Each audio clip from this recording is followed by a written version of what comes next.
Aunty, আমি আপনাকে ভালোবাসি। এতে সমস্যা কি? তুই আমাকে ভালোবাসবি, এটা স্বাভাবিক, কারণ তুই আমার সম্পর্কে ভাতিজা। আন্টি, এই ভালোবাসা সেই ভালোবাসা না, ভালোবাসা দুটি মনের মিলনের ভালোবাসা। তুই কি বলতেছিস বুঝতে পারতেছি না। তুই আমাকে ভালোবাসিস, আমিও তোকে ভালোবাসি, তাই না? তুই আমার ভাতিজা, আমি তোর আন্টি, আমি তোকে ভালোবাসবো, তুইও আমাকে ভালোবাসতে পারিস, তাই না? আন্টি, আমি বলতেছি যে আমি আপনাকে ভালোবাসি, আমি আপনাকে বিয়ে করতে চাই। তোর মাথা কি ঠিক আছে? কি আবোল তাবোল কথা বলতেছিস? আমি তো সম্পর্কে আন্টি, আর তুই আমাকে বিয়ে করতে চাচ্ছিস? সমাজের লোকেরা কি বলবে এসব শুনলে? আমি তো তাদের কথা শুনতে চাই না, আমি আপনার মতামত জানতে চাচ্ছি। আমি আপনাকে ভালোবাসি, আপনি আমাকে উত্তর দেন। আমাকে বিয়ে করতে পারবেন না আপনি? তুই এখন তোর বাসায় চলে যা। আমার বাসায় তোকে আর কখনো আসতে হবে না, কারণ এটা কখনো সম্ভব না। আর দেখ, তুই আমার থেকে 2 বছরের ছোট, এটা কোনোভাবে সম্ভব না। তাহলে কি আপনি আমাকে একটু ভালোবাসেন না? আমাকে কি আপনার ভালো লাগে না? আমাকে কি ভালোবাসা যায় না? আমার কোনো সমস্যা আছে? এতক্ষণ তোর সাথে ভালোভাবে কথা বলতেছিলাম, তাই তুই এত কথা বলতে পারতেছিস। এখন যদি তুই আমার চোখের সামনে থেকে না চলে যাইস, তাহলে কিন্তু আমি তোর আব্বু আম্মুকে বিচার দিব এই বিষয় নিয়ে। নিলয় নাবিলার কোনো কথার জবাব না দিয়ে সেখানে দাঁড়িয়ে রইল, আর নাবিলার দিকে তাকিয়ে রয়েছে এক দৃষ্টিতে। নাবিলা ভেবে পাচ্ছে না নিলয় এরকম কথা বলে কিসের জন্য। তাদের মাঝে যদিও কোনো রক্তের সম্পর্ক নেই, কিন্তু সামাজিক একটা তো সম্পর্ক আছে তাদের মধ্যে, তাদের সম্পর্কটা। আর নিলয় তাকে যে কথাটা বলেছে এটা কখনোই সম্ভব না। নাবিলা কি করবে না করবে ভেবে পাচ্ছে না। নিলয়কে চলে যেতে বলতেছে, কিন্তু নিলয় চলে যাচ্ছে না। কি হলো? তুই এখানে দাঁড়িয়ে আছিস কিসের জন্য? এখান থেকে চলে যাচ্ছিস না কেন, বুঝতেছি না তো। আমি আপনাকে ভালোবাসি, আপনাকে বিয়ে করতে চাই। আপনি বোঝেন না কিসের জন্য? আমি সত্যি বলতেছি, আমার পক্ষে আপনাকে ছাড়া থাকা সম্ভব না। দেখ নিলয়, ভালোই ভালোই বলতেছি, এখন তো এখান থেকে চলে যা, না হলে কিন্তু ঝাড়ু পেটা করব। তুই প্লিজ এখান থেকে চলে যা, আমার রাগ ওঠার আগে। তার মানে কি আপনি আমাকে ভালোবাসেন না? আমি কিন্তু সত্যি আপনাকে ভালোবাসি, আমি কিন্তু আপনাকে ছাড়া থাকতে পারবো না। আমি দরকার হলে আব্বু আম্মুকে এই বিষয় জানাবো। আমি তোকে ভালোবাসি না, এখন তুই এখান থেকে চলে যা। আমার কোনো কিছু ভালো লাগতেছে না, এখন আমাকে আমার মতো থাকতে দে, একা থাকতে দে। আমাকে ভালোবাসলে সমস্যা কি? কেন আমাকে ভালোবাসা যায় না? তোকে ভালোবাসা যায় না কারণ আমাদের মধ্যে সম্পর্কটা ভিন্ন, আর আমি তোর সিনিয়র, এটা হলো সব থেকে বড় কথা। তাই আমি তোকে ভালোবাসতে পারি না, বা তোর সাথে এরকম কোনো সম্পর্ক করতে পারি না। আপনি তো আমার রক্তের কেউ না, তাই না? আপনি আমার প্রতিবেশী, আর আমাদের মাঝে সেই সম্পর্কটা হতেই পারে, তাই না? যদি আপনার সমস্যা থাকে তাহলে বলতে পারেন, আমি কিন্তু আপনাকে ভালোবাসি। কুত্তার বাচ্চা, তোকে ভালোভাবে বোঝাচ্ছি, বুঝতেছিস না তাই না? ছোট মানুষ, তাই এত সুন্দর করে তোকে এতক্ষণ আমি বুঝালাম, কিন্তু বুঝতে পারলি না। এখন কিন্তু তোকে আমার বাসা ছেড়ে চলে যেতে হবে, না হলে কিন্তু আমি তোর বাসায় ফোন করে সবকিছু বলে দিচ্ছি। তুই আমার সাথে পাগলামি করতেছিস, আমার সাথে খারাপ ব্যবহার করার চেষ্টা করতেছিস। আচ্ছা, এখন চলে যাচ্ছি, কিন্তু আমি আবার ফিরে আসব। আর আপনার সাথে যেখানে দেখা হবে সেখানে কিন্তু ডিস্টার্ব করব, মাথায় রাখবেন কথাটা। তারপর নিলয় সেখান থেকে বেরিয়ে আসলো, আর নাবিলা কিছু বলতে পারলো না নিলয়কে। নিলয় নাবিলাকে কিছু বলতে না দিয়ে সেখান থেকে বেরিয়ে আসলো। নাবিলা এদিকে একটা কথাই ভাবতেছে, হঠাৎ করে নিলয়ের আজকে কি হয়ে গেল যে তাকে প্রপোজ করলো। আর তাদের মধ্যে তো কোনো গভীর সম্পর্কও ছিল না, এমনিতেই দুজনের দেখা হয়, কথা হয়, ঝামেলা শেষ। আর নিলয় অনেক ভদ্র ছিল, তাকে সব সময় সম্মান করে। আজ তার মাথায় কি হয়ে গেল এটাই ভেবে পাচ্ছে না নাবিলা। সব সময় নিলয় নাবিলাকে সালাম দেয়, সম্মান দেখায়, সব কিছু, কিন্তু আজকে বাসায় এসে এভাবে তাকে প্রপোজ করবে এটার জন্য মোটেও প্রস্তুত ছিল না নাবিলা। কিরে, কোথায় তুই? তাড়াতাড়ি আমাদের আড্ডাখানায় চলে আয়, আমি সেখানে যাচ্ছি। মন মেজাজ খারাপ আছে, বেশি কথা বলিস না, তাড়াতাড়ি চলে আসবি। কি বলতেছিস এসব কথা? তখন আমি গেলাম, তুই ফোন করলি, গিয়ে তোকে পেলাম না, আর এখন আবার বলতেছিস এখন যাব আড্ডাখানায়। শালা তুই আমাকে চুতিয়ে পেয়েছিস। একটা অঘটন ঘটিয়ে ফেলেছি, যদি আমার কাছে এখন তুই না আসিস তাহলে তোর বাসায় গিয়ে তোকে উঠিয়ে এনে উদম পিটন পিটাবো। তাড়াতাড়ি চলে আয়। এখন আমি যেতে পারবো না বুঝছিস, আর এখন আমি একটা মেয়ের সাথে টাঙ্কি মারতেছি বুঝছিস, তাই যেতে পারতেছি না। আবার আমি সময় দিতে চেয়েছিলাম, তুই তো তখন আমাকে পাত্তা দিলি না। এখন আমি যেতে পারবো না, একটা মেয়ের সাথে কথা বলি আগে। দেখ, একদম ভালো হবে না বলে দিচ্ছি। তোকে এখন এখানে আসতে বলতেছি, আপনি সেখানে মেয়েদের সাথে টাঙ্কি মারবেন। তোর আব্বু আম্মুকে আমি এক্ষুনি ফোন করে বলতেছি, দাঁড়া। শালা চুতিয়া চুতি আমি না করে বল কোথায় আছিস এখন? আর আমি এখন আড্ডাখানায় যেতে পারবো না, অন্য জায়গায় দেখা কর। কেন, আড্ডাখানায় আবার কি ঘটিয়ে ফেলেছিস? এখন সেখানে যেতে পারবি না, নাকি সেখানে কোনো মেয়েকে আবার টিস করেছিস? এখন লজ্জায় সেখানে যেতে পারবি না? আর বলিস না দোস্ত, পাশের ফ্ল্যাটের একটা সুন্দরী মেয়ে এসেছে, আর না বুঝেই আমি তাকে আই লাভ ইউ বলে দিয়েছিলাম, আর সঙ্গে সঙ্গে সে তার আম্মুকে ডাক দেয়, আর তার আম্মু এসে আমাকে দৌড়ানি দেয়। তুই আর কত লুচ্চামি করবি বল? যখন কোনো নতুন মেয়েকে দেখিস এলাকায়, তখন তার পিছনে পড়ে যাস, আর সঙ্গে সঙ্গে কোনো কথা না বলে আই লাভ ইউ বলে দিস, আর তোকে কেউ জামাই আদর করবে? বাদ দে, এখন তুই কি সর্বনাশ করলি কার সাথে সেটা বল, আমি একটু ওইদিকে যাইতে পারবো না। আমি থাকতে কোন হালায় তোর সাথে খারাপ ব্যবহার করে আমি দেখে নিব। তুই আসিস না কিসের জন্য আড্ডাখানায়? মেয়েটা যদি তোর এতই পছন্দ হয়েছে, তার সাথে একটু টাঙ্কি মারাই যায়। যদি সেও তোকে একদিন হঠাৎ করে পছন্দ করে, তখন তো প্রেমটা করতে পারবি। আয়। কথাটা কিন্তু মন্দ বলিসনি। আচ্ছা তুই একটু ওয়েট কর, আমি যাচ্ছি সেখানে, কিছুক্ষণের মধ্যেই যাচ্ছি। যদি মেয়েটাকে একবার ভাবে নিতে পারি তাহলে তো মনে কর বিয়ে ডান। আগে আয়, আমি খুব টেনশনে আছি, একখান অঘটন ঘটিয়ে ফেলেছি। এখন এর কি করা যায়? দুজনে আগে পরামর্শ করে তারপর দেখা যাবে কি করি না করি। আয়াত ফোনটা রেখে দিল, দিয়ে মনে এক বালতি সাহস নিয়ে সেই আড্ডাখানার উদ্দেশ্যে রওনা দিল। আর এদিকে নিলয় আড্ডাখানায় এসে বসে পড়ল। আশেপাশে তাকিয়ে দেখে পরিবেশটা অনেক সুন্দর, অনেকে এখানে আড্ডা দিচ্ছে, সবাই সবার মতো মজা নিচ্ছে। পরিবেশটা দেখতে আসলেই অনেক সুন্দর লাগতেছে আজকে, কারণ এখানে সব সময় লোকজন কমই থাকে। অনেক সুন্দর একটা জায়গা, কিন্তু একটা বিষয় সে লক্ষ্য করলো, প্রতিদিন অনেক কোলাহল থাকে, কিন্তু আজ তো অনেক কোলাহল মুক্ত। সবাই নীরবে আড্ডা দিচ্ছে, পরিবেশটা মনে হচ্ছে যে একদম নীরব হয়ে আছে। নিলয় তাদের জায়গায় গিয়ে দেখলো দুইটা ছেলে বসে আছে। নিলয়কে দেখে ছেলে দুটো উঠে গেল। তারা নিলয়কে সবাই ভালো করেই চেনে। তারপর এদিকে নাবিলা তো মহা টেনশনে আছে, তার নতুন ফুফাতো বোন এসেছে বাসায়। মানে নতুন বলতেছি এই কারণে যে তারা এখানে গত 3 দিন হলো আসলো। তারা এখন থেকে এখানেই থাকবে।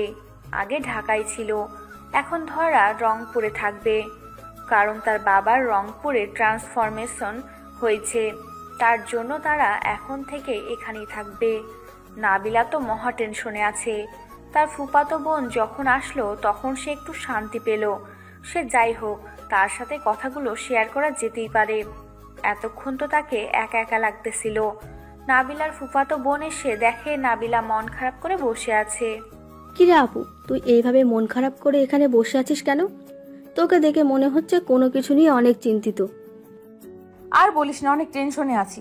আজকে একটা ছেলে, অনেক ভদ্র ছেলে বুঝছিস, সম্পর্কে আমার ভাতিজা লাগে আর আমি আন্টি। প্রতিবেশী বলতেই পারিস, আশেপাশেই বাসা, দেখা হলে সালাম দেয়, কোনো কিছু সমস্যা হলে তাকে বললে সমাধান করে দেয়। কিন্তু আজকে সে আমার বাসায় এসেছে, বুঝেছিস? বাসায় এসেছে তো কি হয়েছে? তাকে অতিথিয়তা বাসায় এসেছে তো কি হয়েছে? তাকে অতিথিয়তা করলেই হয়, তার সাথে ভালো ব্যবহার করলেই হয়। সবসময় তোর সাথে ভালো ব্যবহার করে, তাকে একটু খাওয়া দাওয়া করাই, তারপর পাঠিয়ে দিলি, ঝামেলা শেষ। এরকম কিছু হলে তো ভালোই হতো, তাই না? সে এসে ডিরেক্ট আমাকে প্রপোজ করেছে, আমাকে বিয়ে করতে চায়, আমাকে ভালোবেসে ফেলেছে। এটা কিভাবে সম্ভব বল? আমি সম্পর্কে তার কি হই? আন্টি। আর সমাজের লোককে তো তুই ভালো করে জানিস। কি বলিস? এটা তো ভারী ইন্টারেস্টিং একটা কাহিনী। শোন আপু, আজকে আমার মন খারাপ ছিল, তোর এই কাহিনী শুনে আমার এখন অনেক হাসি পাচ্ছে। বিশ্বাস কর। তুই কি বলছিস এসব? এটা সত্যি নাকি? তুইও মেজাজ গরম করাবি না, বুঝছিস? মজা নিবি না। আমি আছি অনেক টেনশনে, কারণ ছেলেটা যেমন ভালো তেমন খারাপ, কারণ এলাকার সবাই তাকে ভয় পায়। আর আমি এটা নিয়ে অনেক টেনশনে আছি। আর সে যাওয়ার আগে আমাকে বলে দিয়েছে যে আমাকে যেখানে দেখে সেখানেই এসে এখান থেকে ডিস্টার্ব করবে। কেন এরকম করবে? কিসের জন্য? আর ছেলেটা দেখতে কেমন? তোর কি পছন্দ হয় নাই, নাকি অন্য কোনো সমস্যা আছে, নাকি তুমি অন্য কাউকে পছন্দ করো? এই ছেলেটা খারাপ বাজে, তার জন্য তাকে পছন্দ হয় না। সে তো তোর রক্তের কেউ না, তাই না? আসলে কথাটা হচ্ছে যে ছেলেটা আমার থেকে 2 বছরের জুনিয়র, আর আমি তার থেকে 1.5 বছরের সিনিয়র। আর আমাদের সম্পর্কটা, আর আমি তার আম্মুকে আপু বলে সম্বোধন করি আর তার আব্বুকে দুলাভাই বলে সম্বোধন করি। এখন তাদেরকে কিভাবে আমি শ্বশুর শাশুড়ি বলে সম্বোধন করব, ভেবে দেখ ব্যাপারটা। ভারী ইন্টারেস্টিং কাহিনী তো। তোর জীবনে আপু দুলাভাই থেকে এখন শ্বশুর শাশুড়ি আর ভাতিজা থেকে এখন স্বামী। বাহ, কি চমৎকার ঘটনা। এখান থেকে মজা নিতে বলতেছি না, এখানে বলতেছি সলিউশন দে আমাকে একটা। আমি কি করব, কি করলে আমি এর থেকে উদ্ধার হতে পারবো? ছেলেটাকে আমি অনেক বোঝালাম, কিন্তু সে বুঝেও না বোঝার ভান ধরে চলে গেল। আমি কি করব বলো? আরে টেনশন করিস না, কয়েকদিন পর দেখবি ঠিক হয়ে যাবে। এখন হয়তো মাথায় কোনো ভূত চেপে বসেছে, তার জন্য তোর সাথে এরকম করেছে। কয়েকদিন পর যখন ঠিক হয়ে যাবে দেখবি যে কোনো ঝামেলাই থাকবে না। তুই ওই ছেলেকে চিনিস না? যেটা একবার জেদ করে সেটা সে হাসিল করে ছাড়ে। যেহেতু আমাকে ভালোবাসি কথাটা বলেছে, তার মানে তার থেকে সে ভালো না বেশে নিয়ে আমার জীবন থেকে তো যাবেই না কখনো। আর সব থেকে বড় কথা হচ্ছে আমি ফেঁসে গিয়েছি। কি বলতেছিস? ফেসে গিয়েছিস মানে? কি হয়েছে তোর আবার? কোথায় কি করলি যে ফেসে গিয়েছিস? ছেলেটাকে আমার অনেক ভালো লাগে। যদি সম্পর্কটা আমাদের অন্য কিছু হইতো তাহলে আমি তাকে নিজে থেকে প্রপোজ করতাম, বুঝছিস? ছেলেটা দেখতে এত পরিমাণ কিউট, আর কথা হচ্ছে এইটা এখন সে আমাকে ডিস্টার্ব করবে। আমি তো মেনে নিতে পারবো, কিন্তু সমাজের লোকের কথা ভেবে আমি অনেক টেনশনে আছি। তাহলে এই ব্যাপার। আচ্ছা, আমি বিয়ের ব্যবস্থা করার চেষ্টা করতেছি। আমি সবার সাথে কথা বলে দেখি, তুই সবার সাথে আমাকে পরিচয় করিয়ে দে আগে, তারপর। এখন বল কি হয়েছে? এত জরুরি তলব কিসের জন্য? আর কি ঘটনা ঘটিয়েছিস সেটা বল তো শুনি। কি এমন কাজ করেছিস তুই? তোর যে আন্টি আছে না, তাকে আমি প্রপোজ করেছি। আমি তাকে আমার বউ বানাতে চাই। কি আবল তাবল কথা বলতেছিস, বুঝতেছি না তো। আর হঠাৎ করে তোর কি এমন হলো যে তুই তার জীবনে থাকবি? যেটা বলতেছি সেটাই। এখন বেশি কথা বলতে পারবো না। কথা হচ্ছে যে আমি তাকে ভালোবেসে ফেলেছি। এখন আমি তাকে আমার বউ বানাতে চাই। এটা কিভাবে সম্ভব? সে আমাদের সম্পর্কে আন্টি, আর সে আমাদের থেকে 2 বছরের সিনিয়র। সবকিছু ভুলে গিয়েছিস? আজকে তাকে প্রপোজ করে দিয়েছিস, সে কি উত্তর দিয়েছে? সে কি বলেছে সেটা বড় কথা না, বড় কথা হচ্ছে আমি তাকে ভালোবেসে ফেলেছি আর তাকে আমার বউ বানাতে চাই। তার মায়ায় আমি পড়ে গেছি। আমি নিজেকে এত কন্ট্রোল করেছি যে এরকম কিছু হবে না আমার দ্বারাই, কিন্তু আমি পারিনি। এভাবে হয় না, বুঝছিস? এভাবে কোনো কিছু সম্ভব না। সোসাইটি মেনটেন করতে হয়। আর তুই তো সোসাইটির কাউকে পাত্তা দিস না, সেটা আমি ভালো করে জানি। কিন্তু মেয়েটার অবস্থা একটু ভেবে দেখেছিস? তোর এইসব জ্ঞানমূলক কথা তোর কাছে রাখ, আমাকে বলতে আসিস না। বলতেছি না আমি তাকে ভালোবাসি। আমি বুঝলাম তুই তাকে ভালোবাসিস, কিন্তু একটা লিমিট আছে। তুই তোর লিমিট ক্রস করে যাচ্ছিস। সে তোর সম্পর্কে আন্টি, আর তুই তাকে কিভাবে ভালোবাসতে পারিস আমাকে বলতো। নিজের মনকে কি আর সেটা বোঝানো যায়? আমি তো নিজেকে অনেক কন্ট্রোল করার চেষ্টা করেছি। আমি নিজেকে কন্ট্রোল করেছিলাম, বাট আমার মনকে আমি কন্ট্রোল করতে পারিনি, তাই তাকে ভালোবেসে ফেলেছি। এটা কোনো কথা হলো? এটা তো সম্ভব না। বুঝিস না কিসের জন্য? আর সোসাইটির কথা একটু ভেবে দেখ, মান ইজ্জত বলতে কিচ্ছু থাকবে না। কেউ কোনো কথা বলার সাহস পাবে না। তুই শুধু দেখতে থাক, আমি তাকে ভালোবাসি, তাকে ভালোবাসবো। এখন তোর সাথে আমি পরামর্শ করতে এসেছি কিভাবে তাকে বিয়ে করব। আর তুই যদি এখন আমাকে সময় দিতে না পারিস তাহলে বল। তুই আমার বন্ধু, তোকে সময় দিতে না পারলে আমি কাকে সময় দিতে পারবো? আচ্ছা, তোর যদি মনে হয় যে সেই মেয়েটাকে তোর অনেক ভালো লেগেছে, তাকে তোকে বিয়ে করতেই হবে, দেখি ব্যাপারটা কোথা থেকে কোথায় নিয়ে যাওয়া যায়। আমি সবার সাথে একটু কথা বলি হালকা পাতলা। এখন তোকে কারোর সাথে কথা বলতে হবে না। আমি যখন তোকে কথা বলতে বলবো তখন বলবি। এখন চুপচাপ থাকবি, শুধু দেখবি।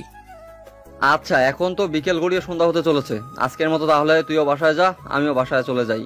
কালকে এই বিষয় নিয়ে নতুন কিছু ভাবনা চিন্তা করা যাবে। এটা নিয়ে তুই আবার মাথা ঘামাবি না। আমাকে নিয়ে তোকে টেনশন করতে হবে না, বুঝছিস? আমি আমাকে কন্ট্রোল করতে পারবো, কিন্তু তাকে ভালোবেসে ফেলেছি, এটা আমার কন্ট্রোলের বাইরে চলে গেছে। এখন তাকে আমার জীবনে লাগবে সারা জীবনের জন্য। তুই কি পাগল হয়ে গেছিস নাকি? এটা একটা সময় সাপেক্ষ ব্যাপার, বুঝতে পারিস না কিসের জন্য? এটার জন্য সময় লাগবে, আর তোকে তার জন্য সময় বের করতে হবে। আচ্ছা চল, এখন তাহলে হোটেলে গিয়ে কিছু নাস্তা করি, তারপর তুই তোর বাসায়, আমি আমার বাসায়। কালকে সকালে তাহলে দেখা হবে। আয়াত নিলয়ের সাথে আর কোনো কথা বলল না। চুপচাপ আয়াত উঠে সেখান থেকে চলে গেল। এখন তারা দুজনে একসাথে কিছুক্ষণ হোটেলে আড্ডা দিবে, তারপর সেখানে কিছু খাবে।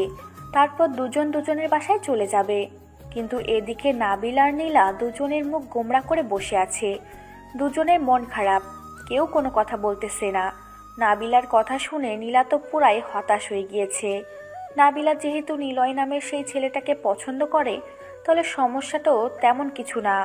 কিন্তু সমস্যাটা হচ্ছে তাদের সমাজ আর তাদের সম্পর্কটা। এখন তুই কি করবি? আমি তোকে কোনো বুদ্ধি দিতে পারতেছি না, কারণ তোদের যে সম্পর্ক আমার পুরো মাথা ঘেমে যাচ্ছে এটা নিয়ে ভাবতে গেলে। যা হয় দেখা যাবে। এখন সন্ধ্যা হয়ে আসলো, চল একসাথে খাবার খাবো। তারপর আজকে দুজনে একসাথে থাকবো, কালকে বাসায় যাবি। আমিও তোর সাথে তোর বাসায় যাব, সমস্যা নাই। আমি যদি এখানে থাকি আম্মু তো আমাকে হেব্বি বক কেলাবে, বুঝলি না কেন?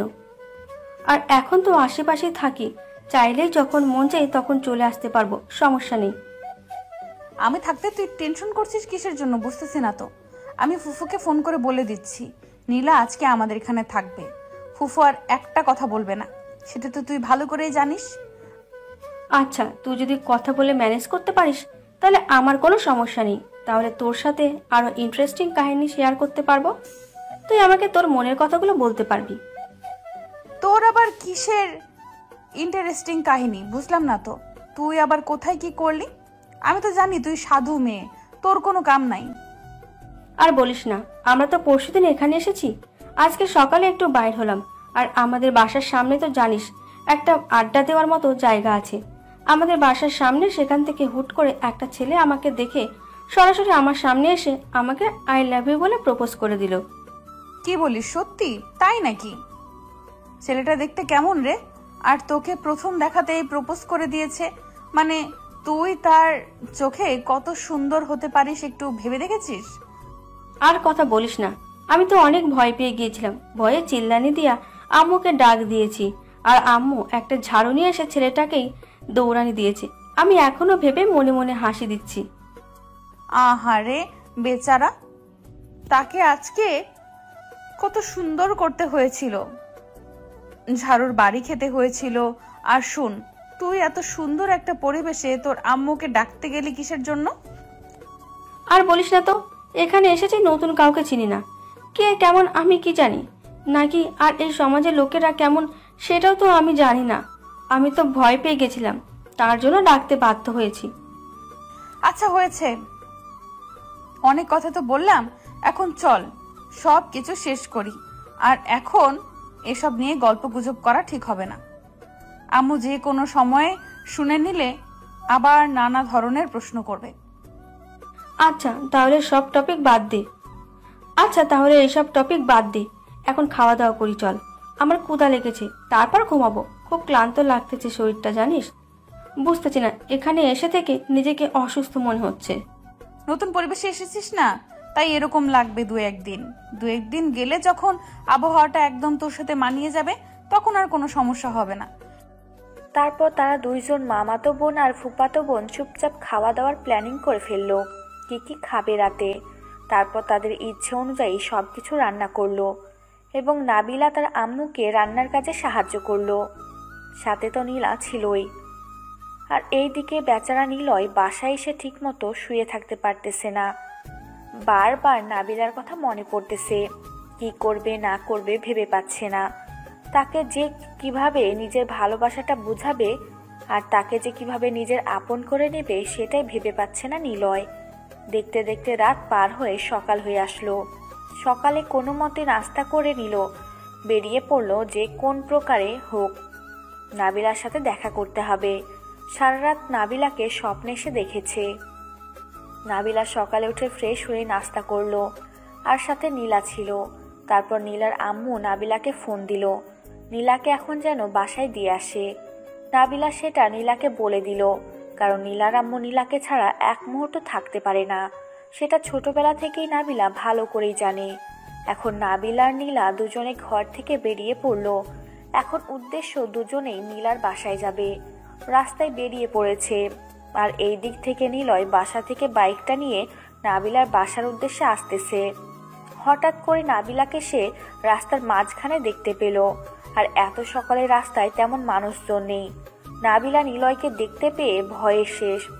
এখন কি জানি কি হয় তার সাথে। ভয়ে সে শুকিয়ে গেল, কিন্তু নীলাকে বুঝতে দিচ্ছে না।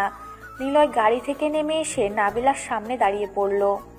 কি হলো, এত সকালে কোথায় যাচ্ছ? আর তোমার সাথে এই পেতনির মতো দেখতে মেয়েটাকে? তোমার পরীর মতো চেহারার সাথে এই পেতনির মতো চেহারাটা যায়? আমার সাথে যায় তোমার চেহারাটা? একটু নিজেকে সংযত রাখতে বলতেছি। তুই আমাকে তুমি করে বলতেছিস কিসের জন্য? লজ্জা শরম নাই? তাকে কি বলতেছিস? দেখো, ব্যাপারটা এরকম, আমি তোমাকে ভালোবেসে ফেলেছি। এখন তুমি কি ভাবলে আমাকে নিয়ে? না ভাবলে আমার মাথা ব্যথা নেই।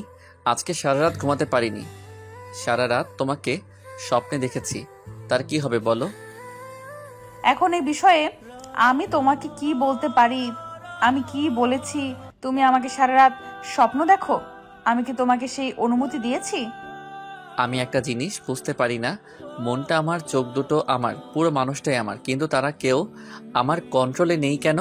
কেন সবাই শুধু তোমাকে ভালোবাসে? দেখো, সকাল হয়ে গিয়েছে, রাস্তায় এখন মানুষ চলে আসবে। আর এখন আমি আমার ফুফাতো বোনকে নিয়ে তার বাসায় যাচ্ছি। আশা করি আর কোনো প্রশ্নের উত্তর দেওয়া লাগবে না। এখন তুমি সাইডে চলে যাও, আমাকে আমার রাস্তায় যেতে দাও।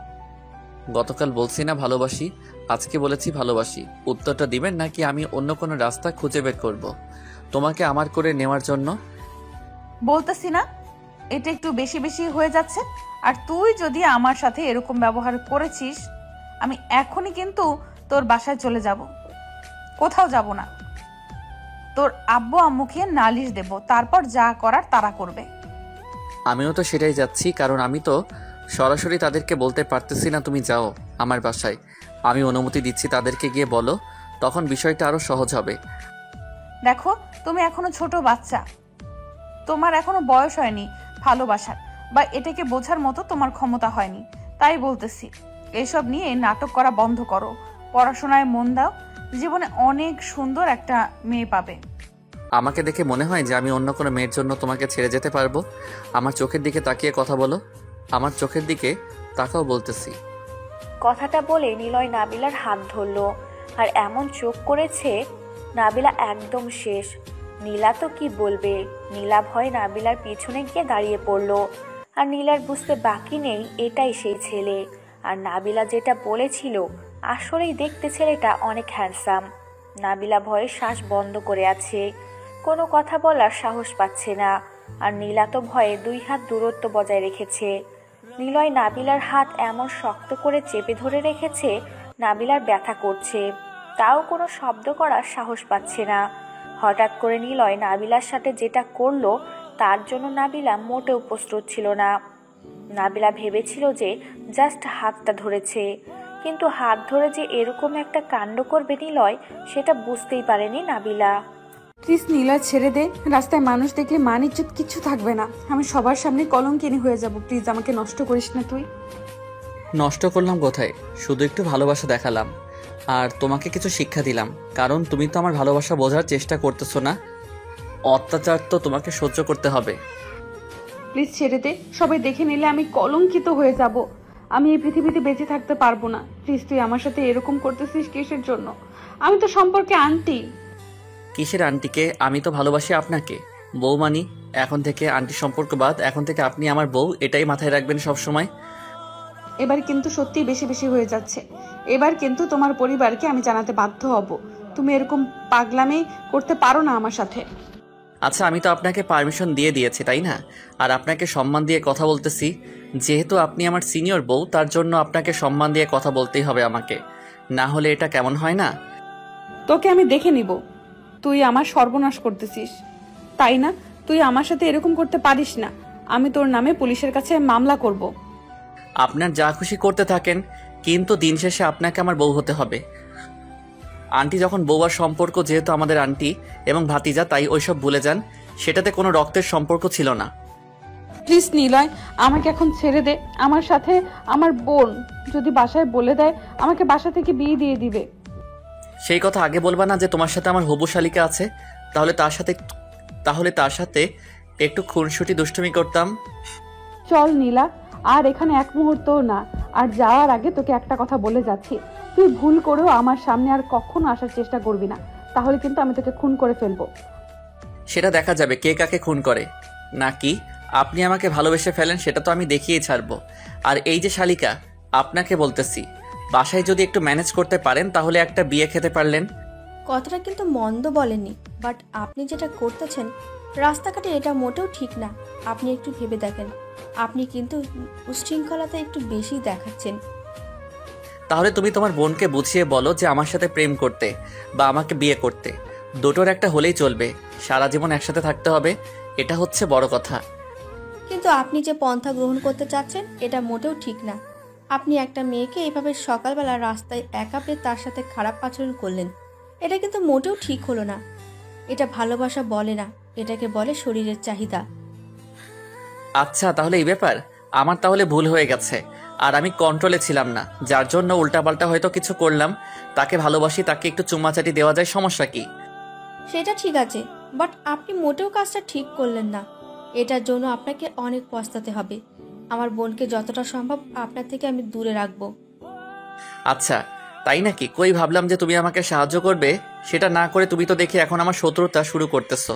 নাবিলা ভালোই তো তোমার বোন, ঠিক তোমার মতোই হয়েছে, মানতে হবে।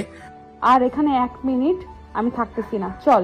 আমি তোকে তোর বাসায় দিয়ে তারপর বাসায় চলে যাব। আমার কোনো কিছু ভালো লাগতেছে না, আর এখানে কারোর সাথে বকবক করার সময় আমার হাতে নেই। আপনাকে একটা কথা বলি আন্টি, আপনি যতই আমার উপর রাগ করেন, অভিমান করেন, কিন্তু দিন শেষে আপনাকে আমার বউ হতে হবে, এটা সব থেকে বড় সত্যি। তুই যদি আমাকে নষ্ট করিস, যদি আমাকে খুন করে ফেলিস, তাও আমি তোকে আমার মন থেকে ভালোবাসবো না। আর সব থেকে বড় কথা হচ্ছে যে এটাই, আমি তোকে মরে গেলেও বিয়ে করব না। তুই যা করার ইচ্ছা করতে পারিস। কথাটা বলে নাবিলা সেখানে এক মুহূর্ত দাঁড়িয়ে থাকলো না। নীলার হাত ধরে টানতে টানতে সামনের দিকে চলে যেতে লাগলো। নাবিলা নিলয়কে অনেক ভালো ছেলে মনে করত, কিন্তু তার মনের ভিতর এত নোংরামি সে আগে বুঝতে পারেনি। তার এই নোংরামি রূপটা আজকে দেখতে পেল। নাবিলা নিজেকে শান্ত করার চেষ্টা করতেছে মনে মনে, কারণ তার সাথে আজকে যেটা হয়ে গেল সেটাকে ভুলে থাকতে যাচ্ছে। সেটা যদি মনে রাখে তাহলে সেটা তাকে আরও বেশি কষ্ট দিবে। তার জন্য সে ভুলে যেতে চাচ্ছে সকালটা, কিন্তু চাইলেই তো আর সব কিছু ভুলে যাওয়া যায় না। যে জিনিসটা ভুলে যেতে চাইবে সেই জিনিসটা আরও বেশি করে মাথায় ঘুরপাক খাবে, এটাই স্বাভাবিক। নিলয় তো মনে মনে অনেক খুশি যে যাই হোক তাকে ডিস্টার্ব করতে পেরেছে, কিন্তু তার ভালোবাসার ফিলিংসটা কেন জানি উপলব্ধি করতে পারতেছে না। তার মনে হচ্ছে যে ভালোবাসাটা হয়তো অন্যরকম। নিলয় সেখানে দাঁড়িয়ে না থেকে বাইকটা নিয়ে সামনের দিকে এগিয়ে গেল। আর হঠাৎ করে তার মনে হলো যে আয়াতের খবর কি। সকাল থেকে কোনো খোঁজ খবর পাওয়া যাচ্ছে না, তাই সে রাস্তার এক সাইডে বাইক দাঁড় করিয়ে আয়াতকে ফোন করলো। কিন্তু আয়াত ফোন রিসিভ করতেছে না, রিং হচ্ছে, বাট ফোন তোলার নাম গন্ধ নিচ্ছে না আয়াত। নিলয়ের প্রচুর রাগ হচ্ছে যে ফোন তুলতেছে না কিসের জন্য, নাকি সে এখনো ঘুমিয়ে আছে, বুঝলো না ব্যাপারটা। কথাগুলো ভাবতেছিল মনে মনে। তখন আয়াত নিলয়কে ফোন করলো। কিরে, ফোন দিয়েছিলি? আমি ঘুমিয়েছিলাম, আর তোর ফোনের শব্দ শুনে আমি ঘুম থেকে উঠে পড়লাম। বল, কি হয়েছে এত সকালে? তুই তো সকালে ঘুম থেকে উঠিস না, আজকে কি মনে করে? ভালোবাসার জন্য অনেক কিছু করতে হয়, বুঝছিস? আয়, বেরিয়ে আয় বাসা থেকে, আমি রাস্তায় আছি, তুই বাইক নিয়ে চলে আয়, আমি এখানে অপেক্ষা করতেছি তোর জন্য। মাত্র ঘুম থেকে উঠলাম, ফ্রেশ হয়ে তারপর বেরিয়ে পড়ি, আর তুই এত সকালে বেরিয়ে পড়েছিস কিসের জন্য? হঠাৎ করে কোথায় যাবি বুঝলাম না। তোকে কোনো কিছু বুঝতে হবে না, এখন তোকে যেটা বলছি তুই সেটা শোন। তাড়াতাড়ি চলে আয়, আমি তোর জন্য অপেক্ষা করতেছি এখানে। কথা হচ্ছে সবকিছু ম্যানেজ করতে হবে। কি সব কিছু ম্যানেজ করতে হবে? আমি তো কিছুই বুঝলাম না, কি বললি আবল তাবল কথা? কি ম্যানেজ করবে? কোনো টপিক নাই, কিচ্ছু নাই, হঠাৎ বললি যে সব কিছু ম্যানেজ করতে হবে। কি করতে চাচ্ছিস তুই? আমাকে তো একটু খুলে বলবি, তাই না? তার জন্য তো তোকে আমি এখানে আসতে বললাম। তুই এখানে আয়, তারপর না হয় সবকিছু বুঝতে পারবি। ফোনে কি সবকিছু বলা যায়? তুই আয়, তারপর তোকে সবকিছু বলতেছি। আচ্ছা, তাহলে তুই অপেক্ষা কর, আমি যাচ্ছি, বেশিক্ষণ সময় নিচ্ছি না, জাস্ট ফ্রেশ হবো, তারপর তোর ওইখানে চলে যাব, তারপর শুনি তোর কি হয়েছে, সেটা আমি শুনবো। কথাটা বলে আয়াত ফোন রেখে দিল। দিয়া ঝটপট বিছানা ছেড়ে উঠে ফ্রেশ হয়ে নিল, কারণ তার কলিজার বন্ধু তাকে ডাক দিয়েছে। সে এখানে শুয়ে থাকবে এটা তো হয় না, তার জন্য সে খুব তাড়াতাড়ি করতে লাগলো। আর এদিকে নিলয় অপেক্ষা করতেছে। নাবিলা নীলাদের বাসায় পৌঁছে গিয়েছে। নাবিলার মন প্রচুর খারাপ। তাকে দেখে তার ফুপু গলায় গলা মিলিয়ে নিল, কথায় কথায় ভাসিয়ে দিল সব কিছু। তারপর নাবিলা আর নীলা দুজনে মিলে নীলার রুমে চলে আসলো। ছেলেটা কি সেটা তো নীলা নিজেই দেখলো। তার তো এখন একটু ভয় হচ্ছে তার বোনকে নিয়ে, না জানি কখন কোথায় তার কোনো ক্ষতি হয়ে যায়, কোনো কিছু করার থাকবে না। এটা ভেবে নীলা প্রচুর ভয় পাচ্ছে যে কি হবে তার বোনের জীবনে। নাবিলা গিয়ে নীলার রুমে শুয়ে পড়বো। নীলা নাবিলাকে কোনো কিছু বলল না। নাবিলার জন্য 1 কাপ কফি বানিয়ে আনার জন্য নীলা রান্নাঘরে চলে আসলো। আর এদিকে নাবিলা শুয়ে কান্না করতেছে। আজকে পর্যন্ত কোনো ছেলে তাকে জড়িয়ে ধরতে পারেনি, আর আজকে সেখানে একটা ছেলে, তাও আবার বয়সে ছোট, সে তাকে কিস করলো কেমন করে। বারবার কথাগুলো মনে পড়তেছে, আর তার মনে হচ্ছে এটা যদি তার জীবনে না হতো তাহলে সে অনেক সুখে থাকতে পারত। এখন সে কাউকে জোর গলায় বলতে পারবে না কোনো ছেলে তাকে স্পর্শ করেনি। নীলা নাবিলার জন্য কফি বানিয়ে নিয়ে আসলো। এসে দেখে নাবিলা কান্না করতেছে। কি হলো আপু, কান্না করতেছিস কিসের জন্য? বুঝতেছি না তো। এভাবে কান্না করলে হবে? বল, যা হয়েছে ভুলে যা, সব কিছু ঠিকঠাক হয়ে যাবে। এখন কয়েকদিন নিজেকে চেপে রাখ, বাসা থেকে বের হবি না, তাহলে দেখবি কয়েকদিন পর সব কিছু আগের মতো হয়ে যাবে। এরকম কোনো কিছু হলে তো অনেক ভালো হইতো। আমি চাচ্ছি সবকিছু ভুলে যাব, কিন্তু পারতেছি না। বারবার মনে পড়ে যাচ্ছে। আর আজকে প্রথম আমাকে কোনো ছেলে এভাবে স্পর্শ করলো। বিশ্বাস কর, আমার যে এত বাজে লাগতেছে। আচ্ছা, বুঝতে পারলাম। এখন নিজেকে ঠিক করার চেষ্টা কর, এইভাবে ভেঙে পড়লে চলবে না। তোর পড়াশোনায় মন দে, কয়েকদিন পর তোর নাকি এক্সাম। এখন তো সেই টেনশনে আছি, আমার কি হবে। আমি তো এখন নিজে স্বাধীনভাবে চলাফেরা করতে পারবো না। এখন সব সময় একটা আতঙ্কের মধ্যে থাকতে হবে, কখন কোথা থেকে আমার উপর হামলা চলে আসে। এখন তো আমি পুরো ভয়ে শেষ, কি করব বুঝতে পারতেছি না। এখন তো এমন একটা সিচুয়েশনে বাসায় বলবো, তাহলে বিয়ে দেওয়ার জন্য উঠে পড়ে লাগবে বাসার সবাই। আর আমি তো চাচ্ছি আমার ক্যারিয়ার গড়ে তুলতে। আপু, আমি তোর মনের কথাগুলো বুঝতে পেরেছি। এসব নিয়ে আর তুই ভাবিস না। এখন কফি খা, তারপর আমি তোকে তোর বাসায় রেখে আসব। আমাকে তো আর কেউ ডিস্টার্ব করবে না, বুঝিস নাই? এখন যাব না, দুপুরের পর গাড়িতে করে তোর বাসায় চলে যাব। বাদ দে, এখন কিছু খাবো না, তুই রেখে দে, পরে গরম করে খাবো, সমস্যা নেই। বাট এখন খেতে ইচ্ছে করতেছে না। ফুফু কোথায় গেল, তার সাথে কিছু কথা বলি। আম্মু তার রুমে আছে হয়তো, তুই গিয়ে দেখ। আমি আমার কিছু হাতের কাজ শেষ করে আসছি, তারপর না হয় বাইরে যাব। এখন তুই যা, কথা বল।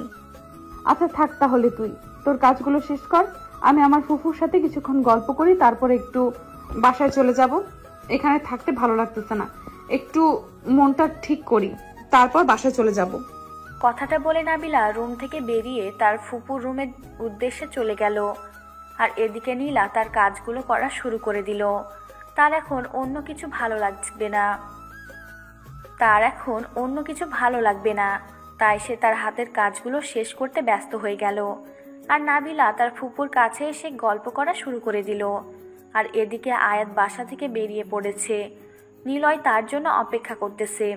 আরও একবার ফোন দিয়েছিল নিলয় আয়াতকে, তাকে জানিয়ে দিল যে সে এখন রাস্তায় আছে।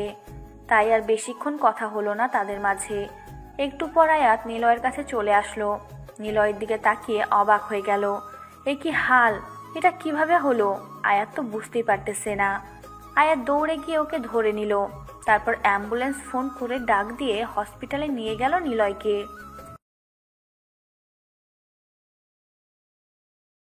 ডক্টর, ডক্টর কোথায় আপনি? আমার বন্ধু যে কোনো প্রকারে হোক আপনাকে বাঁচাতে হবে। আয়াত চিল্লাইয়া চিল্লাইয়া পুরো হসপিটাল মাথায় তুলে রেখেছে। ডক্টর এদিক থেকে ওদিক থেকে ছোটাছুটি করে আয়াতের কাছে চলে আসলো। আর এসে নিলয়ের অবস্থা দেখে সব ডক্টরসরা চমকে উঠল। তারপর ডক্টর নিলয়কে তাড়াতাড়ি অপারেশন থিয়েটারে নিতে বলল। আর ডক্টরের কথা অনুযায়ী নার্স সেই হিসেবে কাজ করা শুরু করলো। নিলয়ের অপারেশন শুরু হয়ে গেল। আর আয়াত বাসার সবাইকে খবর দিয়েছে যে নিলয়ের অ্যাক্সিডেন্ট হয়েছে। বাসার সবাই ছোটাছুটি করে হসপিটালের উদ্দেশ্যে চলে আসলো। আমার ছেলের কি হয়ে গেল? আমার ছেলের কি হয়েছে আয়াত? আমার ছেলের এটা কি হয়ে গেল?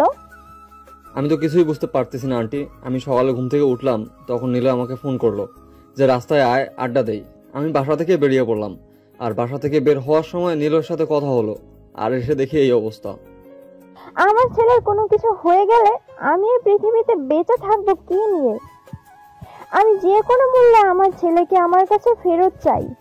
ডক্টর কই? ডক্টররা কি বলেছে আমার ছেলের ব্যাপারে?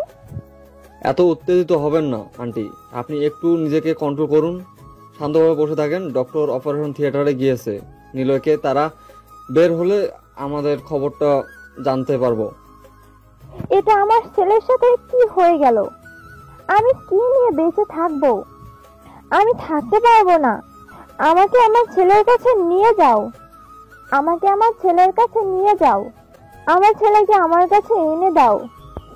নীলিমা বেগম মনে হচ্ছে যে একদম পাগল হয়ে গেছে তার ছেলের জন্য। তাকে কেউ শান্ত করতে পারতেছে না, কান্না করতেছে অনেক জোরে জোরে।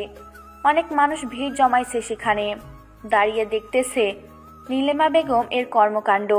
কিন্তু এদিকে মায়ের মন কি মানে? তার ছেলে অসুস্থ, তার একমাত্র ছেলে। তার যদি কোনো কিছু হয়ে যায় তাহলে তারা কি নিয়ে বেঁচে থাকবে? নীলিমা বেগম মনে হচ্ছে যে পাগলি হয়ে গিয়েছে। তার ছেলের জন্য কান্না করতে করতে হঠাৎ করে তিনি জ্ঞান হারিয়ে ফেললেন।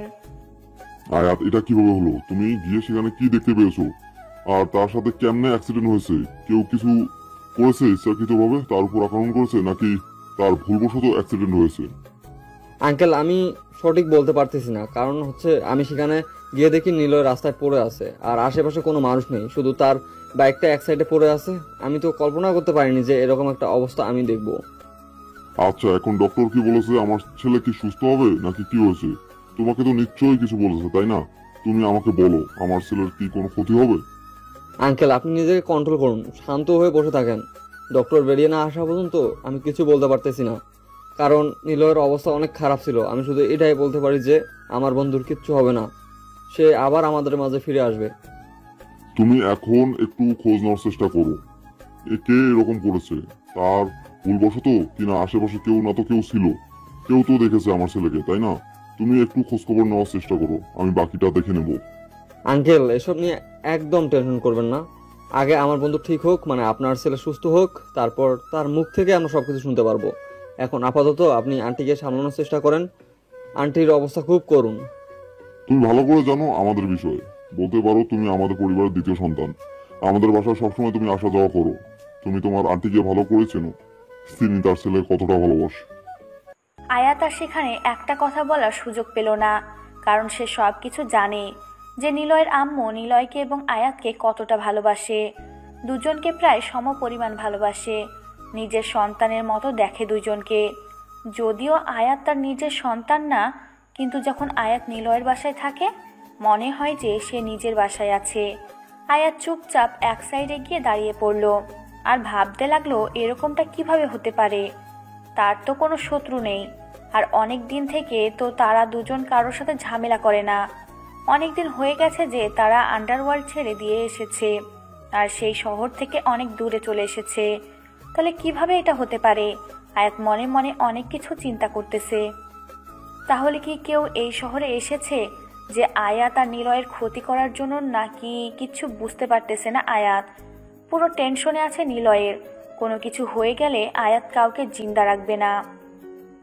আগে নিলয় সুস্থ হোক, তারপর দেখা যাবে কার কত বড় কলিজা হয়েছে। সব কলিজা বের করে যদি কুত্তাকে খাওয়াতে না পারে তাহলে আয়াত আর নিলয় মানুষ না। আয়াত তার চোখের কোণা থেকে পানির ফোঁটা মুছে ডক্টর বেরিয়ে আসার জন্য অপেক্ষা করতেছে। বাইরে সবাই শুধু ডক্টরের জন্য অপেক্ষা করতেছে কখন ডক্টর বেরিয়ে আসবে, কিন্তু ডক্টর বেরিয়ে আসার কোনো নামগন্ধ নিচ্ছে না। ডক্টর অনেকক্ষণ হলো অপারেশন থিয়েটারে চলে গিয়েছে, কিন্তু কোনো খোঁজ খবর দিচ্ছে না এখনো। আর থাকবো না, অনেকক্ষণ তো হলো এখানে এসেছি, আর কতক্ষণ থাকবো? এখন তো দুপুর পেরিয়ে বিকেল হতে চলেছে। তাহলে আমি আমার বাসায় যাচ্ছি, পড়াশোনা করতে হবে তো। আচ্ছা, আমি তোর সাথে যাচ্ছি। আমি আম্মুকে ম্যানেজ করে নিতে পারবো যে আজকে তোর সাথে একটু থাকতে হবে, তার জন্য আমি তোর বাসায় থাকবো। আর আমি এখানে নতুন এসেছি, তাই কারোর সাথে তেমনভাবে পরিচিত হতে পারিনি, তাই আজকে তোর বাসায় থাকবো। তাহলে তো আরো অনেক ভালো হয়। আচ্ছা, তাহলে তুইও রেডি হয়ে নে, আমি ফুফিকে বলে দিচ্ছি। তাহলে আর তোকে কিছু বলতে পারবে না।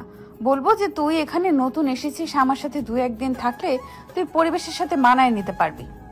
তোকে তো আর এখন একা কোথাও যেতে দেওয়া ঠিক হবে না, কারণ তোর বর্তমান দিনকাল যে অবস্থা, এই অবস্থায় তোকে একা ছেড়ে দেওয়া আমার মনে হয় না ঠিক হবে। কয়েকদিন তোর সাথে থাকি, তারপর এসব ঝামেলা শেষ হলে তখন পরেরটা পরে দেখা যাবে। তোর মতো বোন যেন সবার ঘরে ঘরে যেন একটা করে হয়, বুঝছিস? তোর মতো বোন থাকলে আর কিচ্ছু লাগে না। এভাবে যদি কোনো বোন তার বোনকে সাপোর্ট দেয় তাহলে তার জীবনে আর কি লাগে? হয়েছে, এখন চল তোর বাসায় যাই। সব কিছুই ঠিক করে রেখেছি, আর আমাকে বেশি রকম করতে হবে না। মানে বোঝাতে চাচ্ছি যে পা মারতে হবে না আমাকে। বুঝতে পেরেছি, সত্যি কথা বললে সমস্যা আছে। চল তাহলে রাস্তায় গিয়ে গল্প করতে করতে যাব। এখন সমস্যা নেই, এখান থেকে 5 মিনিট থেকে 7 মিনিটের রাস্তা হেঁটে যাব, সমস্যা নেই। আবার যদি সেই দুষ্টু ছেলেটা এসে কোনো রকমের অশুভতামি করে তাহলে কি হবে? তাই বলতেছি চল একটা রিক্সা নিয়ে চলে যাই, তাহলে সে আমাদের দেখতেও পেল না, আর আমরা সুন্দরভাবে তোর বাসায় চলে যেতে পারলাম, তাই না? এই সময় সে আমাদের ত্রিসীমানার সামনে আসবে না, সেটা আমি ভালো করে জানি। আমি ওকে ভালো করে চিনি। এখন তার একটা বন্ধু আছে, তার সাথে আড্ডা দেবে, আর আমাকে যখন ডিস্টার্ব করার সময় হবে আমি সেটা খুব ভালো করে বুঝতে পারবো যে কখনো আমার সাথে দেখা করবে। আচ্ছা চল তাহলে, তোর ইচ্ছা। তুই হেঁটে যেতে যাচ্ছিস, তাহলে চল, আমার কোনো সমস্যা নেই। আমারও তো হাঁটাহাঁটি করতে অনেক ভালো লাগে। ভেবে দেখ, কিন্তু আমার সাথে মন মিলিয়ে কথা বলার কোনো দরকার নেই। তোর যদি হাঁটতে ইচ্ছে না করে তাহলে রিক্সা নিচ্ছি, সমস্যা হলে রিক্সা করে যাচ্ছি। আমি তো তোকে বলতে চাচ্ছি যে আমি হেঁটে যাব, বাট তোর সমস্যার জন্য বললাম রিক্সায় যাইতে। এখন কোনো সমস্যা হবে না, তাহলে চল হেঁটে যাই। তারপর নাবিলা নীলা দুজনে গল্প করতে করতে হেঁটে যাচ্ছে, আর নীলা তার ঢাকায় থাকা বন্ধু বান্ধবদের নিয়ে গল্প করতেছে। কে কেমন ছিল, কে কি করতো, কে কয়টা প্রেম করতো, এসব নাবিলাকে বলতেছে। আর নাবিলা সেটা শুনে প্রচুর মজা নিচ্ছে। আর নাবিলা নীলাকে বলতেছে যে তুই কয়টা করেছিস, কিন্তু নীলা বলতেছে তার মা তাকে ঘর থেকে বের হতে দেয়নি। সন্ধ্যার পর সে প্রেম করবে কিভাবে? গল্প করতে করতে তারা নাবিলাদের বাসার সামনে চলে আসলো। এখন এখান থেকে নাবিলাদের বাসায় যেতে 2 মিনিট এরকম একটা অবস্থায় নাবিলার ফোন বেজে উঠল। নাবিলা ফোনটা হাতে নিয়ে দেখছে আয়াতের ফোন। আয়াতের ফোন দেখে নাবিলা একটু ভয় পেয়ে গেল। এখন আয়াতের ফোন দিয়ে যদি নিলয় ফোন করে তাহলে তো সমস্যা। আর এখন যদি ফোনটা ধরে তখন কি বলবে, কখন কি বলে বুঝতে পারতেছে না। নাবিলা ভয়ে আছে। ফোন রিসিভ করবে কি করবে না চিন্তা করতে করতে ফোনটা একবার রিং হয়ে চলে গেল। আবার ফোনটা বেজে উঠল। আবার তাকিয়ে দেখে আয়াতের নাম্বার। শেষ পর্যন্ত নিজের মনে একটু সাহস জুগিয়ে ফোনটা রিসিভ করলো। ফোনটা রিসিভ করে কানে দিতেই ওপাশ থেকে আয়াত যেটা বলল সেটা শোনার জন্য মোটেও প্রস্তুত ছিল না। নাবিলা শুনে অবাক হয়ে গেল। নাবিলা, এসব কি বলতেছিস তুই? নিলয়ের অ্যাক্সিডেন্ট? এটা কিভাবে আর কখন হয়েছে অ্যাক্সিডেন্টটা? আমি কিছু জানি না, সকালে ঘুমিয়েছিলাম। নিলয় আমাকে ফোন করলো আর বললো দেখা করতে, আড্ডা দেবে নাকি। আমিও ফ্রেশ হয়ে আসলাম, আর যখন বাসা থেকে বের হলাম তখন তাকে ফোন করলাম যে আমি বাসা থেকে বের হচ্ছি। তখন সবকিছু ঠিক ছিল, কিন্তু আমি সেই জায়গায় উপস্থিত হয়ে দেখি নিলয় পড়ে আছে রাস্তায়। কি বলছিস? তোর মাথা ঠিক আছে? আর সকালে সে আমার সাথে এই অঘটন ঘটিয়ে গেছে, এতক্ষণে হয়তো তোকে সবকিছু বলে দিয়েছে, আমাকে প্রপোজ করেছে ইত্যাদি ইত্যাদি। সকালে এসে আমাকে জোর করে চুম্মা চাট্টি দিয়ে চলে গেছে। আমি রাস্তায় ছিলাম আমার ফুপাতো বোনের সাথে, আমার ফুপাতো বোনের বাসায় যাচ্ছিলাম, তখন দেখা হঠাৎ করে। তখন সে এরকম করে, তারপর চলে গেল, বলল যে সে এসে ডিস্টার্ব করবে। তুই কি আশেপাশে কোনো ছেলেকে দেখেছিস বা এরকম কাউকে দেখেছিস যে তারা তোদেরকে ফলো করতেছে বা নিলয়ের দিকে তাকিয়ে আছে? এরকম কোনো কিছু দেখেছিস, চোখে পড়েছিল তোর? আমি তো চোখ বন্ধ করেছিলাম। আমি তো কি বলবো ভাই, প্রথম কোনো ছেলে আমাকে এভাবে জড়িয়ে ধরে কিস করেছে। আমি তো লজ্জায় শেষ, আর আমার এসব লক্ষ্য করার সময় আছে? আমি তো ভয়ে শেষ। তাছাড়া আমি তো সেই টেনশনে ছিলাম, আমি এদিক ওদিক তাকাইনি তো। এখন কি তুই নিলয়কে দেখতে আসবি নাকি তার উপর রাগ অভিমান করে থাকবি? তোর ব্যাপার, আমি জানিয়ে দিলাম। এখন যদি তার জন্য তোর মনে বিন্দুমাত্র ভালোবাসা থেকে থাকে তো এসে দেখতে পারিস। এখনো ডক্টর তার অপারেশন করতেছে। আমি এক্ষুনি যাচ্ছি, আর বাসায় গিয়ে শুধু কিছু টাকা নেব। আমার কাছে কোনো টাকা নেই। আমি আমার ফুফাতো বোন এখন রাস্তায়, আমার ফুফুর বাসা থেকে আসলাম, এখনো বাসায় পৌঁছায়নি। আমি শুধু বাসায় গিয়ে টাকা নিয়ে নিচ্ছি, তুই অপেক্ষা কর, আমি যাচ্ছি।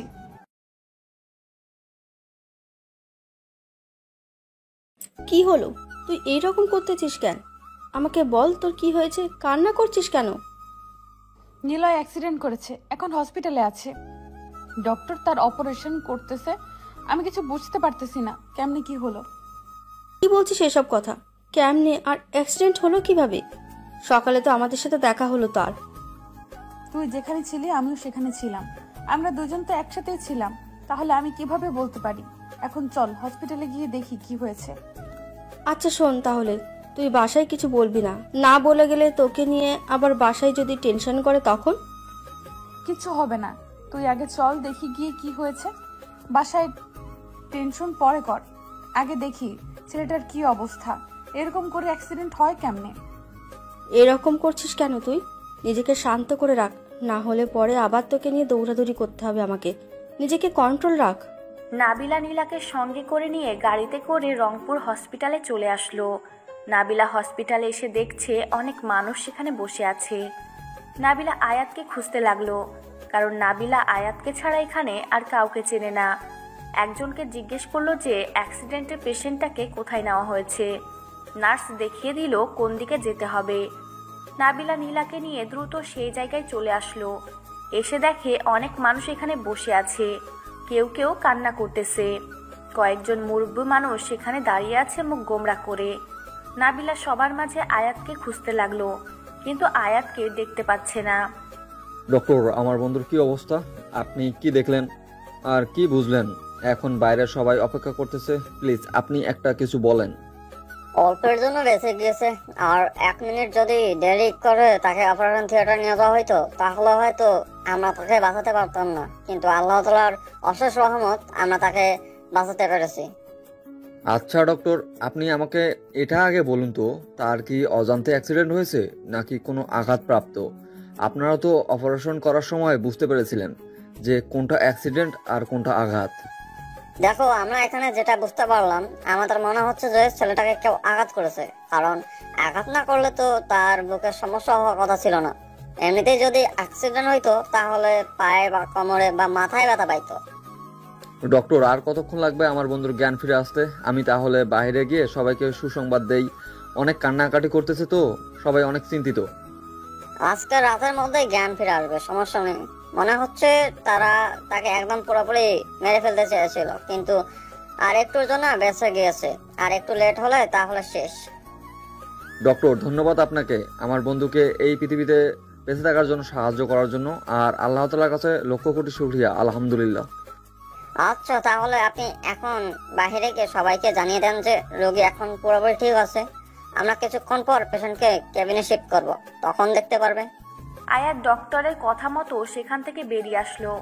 আয়াত ভিতরে চলে গিয়েছিল, তার প্রচুর টেনশন হচ্ছিল এতক্ষণ ধরে। ভিতরে কি করতেছে ডাক্তারদেরকে গান দেখিয়ে ভয় দেখিয়ে ভিতরে গিয়েছিল। তারপর ভিতর থেকে খবরটা নিয়ে বাহিরে আসলো শান্তশিষ্ট স্বভাবে। আর আয়াত আর নিলয়ের যে অন্ধকারের একটা গ্রুপ আছে সেটা কেউ জানে না বাহিরের। তাদের পরিবার, তাদের বন্ধু বান্ধব কেউ জানে না। শুধু এটা আয়াত আর নিলয়ের মধ্যেই সীমাবদ্ধ। আয়াত অপারেশন থিয়েটার থেকে বের হয়ে এসে দেখে সবাই অনেক টেনশন করতেছে। নিলয়ের আম্মু বসে এখনো কান্না করতেছে, তাহার জ্ঞান ফিরে এসেছে আবারও। আয়াতকে দেখতে পেয়ে নিলয়ের আম্মু আয়াতকে সে আবার জড়িয়ে ধরে কান্না করতে লাগলো। তার ছেলের কি হয়েছে না হয়েছে সেটা জানতে চাচ্ছে। ডক্টর তাকে কি বলল না বলল, আর এখনো কেন অপারেশন থিয়েটার থেকে বের হচ্ছে না। তার ছেলের কি কোনো কিছু হয়ে গেল নাকি? এরকম করতেছে কেন, তাকে এসব জিজ্ঞেস করতেছে। আয়াতকে পাগলের মতো নিলয়ের আম্মুকে জড়িয়ে ধরলো। তারপর তার কানে কানে বলল যে তার ছেলে একদম পুরোপুরি ঠিক আছে, তার কোনো সমস্যা হবে না। এই কথা শোনার পর নিলয়ের আম্মু আয়াতকে ছেড়ে দিয়ে আয়াতের হাত শক্ত করে মুষ্টিবদ্ধ করে ধরে একটু মুচকি হাসি দিল। সত্যি বলতেছো? আমার ছেলে ঠিক আছে? আর কি হয়েছে তার? ডক্টর তোমাকে কি বললো? আমি দেখেছি তুমি ডক্টরকে বলে ভিতরে প্রবেশ করেছিলে। আর আমার ছেলের কি অবস্থা এখন? আমার বন্ধুর অবস্থা এখন অনেক ভালো, সে খুব তাড়াতাড়ি ফিরে আসবে আমাদের মাঝে, আর রাতের মধ্যে জ্ঞান ফিরে আসবে। তাই তাকে নিয়ে কোনো টেনশন করার কিচ্ছু নেই। আর সে অন্যমনস্ক হয়ে দাঁড়িয়েছিল তো, তাই হঠাৎ করে পিছন থেকে গাড়ি এসে লাগিয়ে দিয়েছে। দেখে শুনে পাগলটাকে রাস্তায় পার হতে বলেছি, তাও রাস্তার মাঝখানে গিয়ে দাঁড়িয়ে পড়েছিল, তাই না? সুস্থ হয়ে উঠুক, তারপর ওকে বোঝাবো যে এভাবে অন্যমনস্ক হয়ে রাস্তার মাঝে দাঁড়িয়ে থাকার সাহস কি করে হয় তার। আচ্ছা আন্টি, তাহলে এখন আর টেনশন করিয়েন না, এখন গিয়ে বসে থাকেন। একটু পর জ্ঞান ফিরে আসলে তখন আমরা সবাই তার সাথে গিয়ে কথা বলতে পারবো। আর আপনি চাইলে এখন গোসল করে নিতে পারেন। আর আপনি যদি খুব অসুস্থ হন তাহলে গিয়ে একটু গোসল করে নামাজ পড়ে তারপর হসপিটালে আসেন। তুমি একদম ঠিক বলেছো। আচ্ছা, তাহলে তুমি এখানে অপেক্ষা করো, আমি গিয়ে গোসল করে নামাজটা পড়ে আমার ছেলের জন্য দোয়া করি, সাথে তোমার জন্য, কারণ তোমার মতো একটা বন্ধু আছে আমার ছেলের জীবনে। আচ্ছা তাহলে আপনি এখন যান, আমি এদিকটা সবাইকে বলে দিচ্ছি, না হলে সবাই তো অনেক টেনশনে করতেছে। সবাইকে বলে দেই, টেনশন মুক্ত করিয়ে দেই, তারপর আপনার সাথে গিয়ে বসে গল্প করব। আচ্ছা বাবা, তাহলে তুমি এখানে থাকো, আমি গেলাম এখন, আর একটু পর তোমার সাথে দেখা করতেছি। তুমি এখানেই থাকবে, কিন্তু কোথাও যাবে না আমি না আসা পর্যন্ত। আর কি খেয়েছো না খেয়েছো, তোমার তো চেহারা দেখেই বোঝা যাচ্ছে সকাল থেকে না খেয়ে আছো। একদম টেনশন করবেন না আমাকে নিয়ে, আমি খেয়েছি, সমস্যা নেই। আপনি যান, গোসল শেষ করেন, নামাজ পড়ে আসেন, আমি আপনার জন্য এখানে অপেক্ষা করতেছি। আমি এখান থেকে কোথাও যাচ্ছি না। কথাটা বলে নীলিমা বেগম সেখান থেকে চলে গেল। আর আয়াত সামনের দিকে এগিয়ে এসে সবাইকে সুখবরটা দিয়ে দিল যে নিলয়ের কোনো কিছু হয়নি, একদম ঠিকঠাক আছে, তার অপারেশন ঠিক মতোই হয়েছে। এখন একটু পর তাকে কেবিনে নিয়ে যাওয়া হবে, তখন গিয়ে সবাই দেখতে পারবে। সবাই আয়াতের কথা শুনে নিজের দেহে যেন প্রাণ ফিরে আসলো। বিশেষ করে আশাদ চৌধুরী তার ছেলের এই রকম খবর শুনে অনেক টেনশন মুক্ত হলো। আশাদ চৌধুরী হাসপাতাল থেকে বেরিয়ে গেল, কারোর সাথে কোনো কথা বলেনি। আয়াতকে শুধু বলে গেল যে একটু পরে ফিরে আসবে।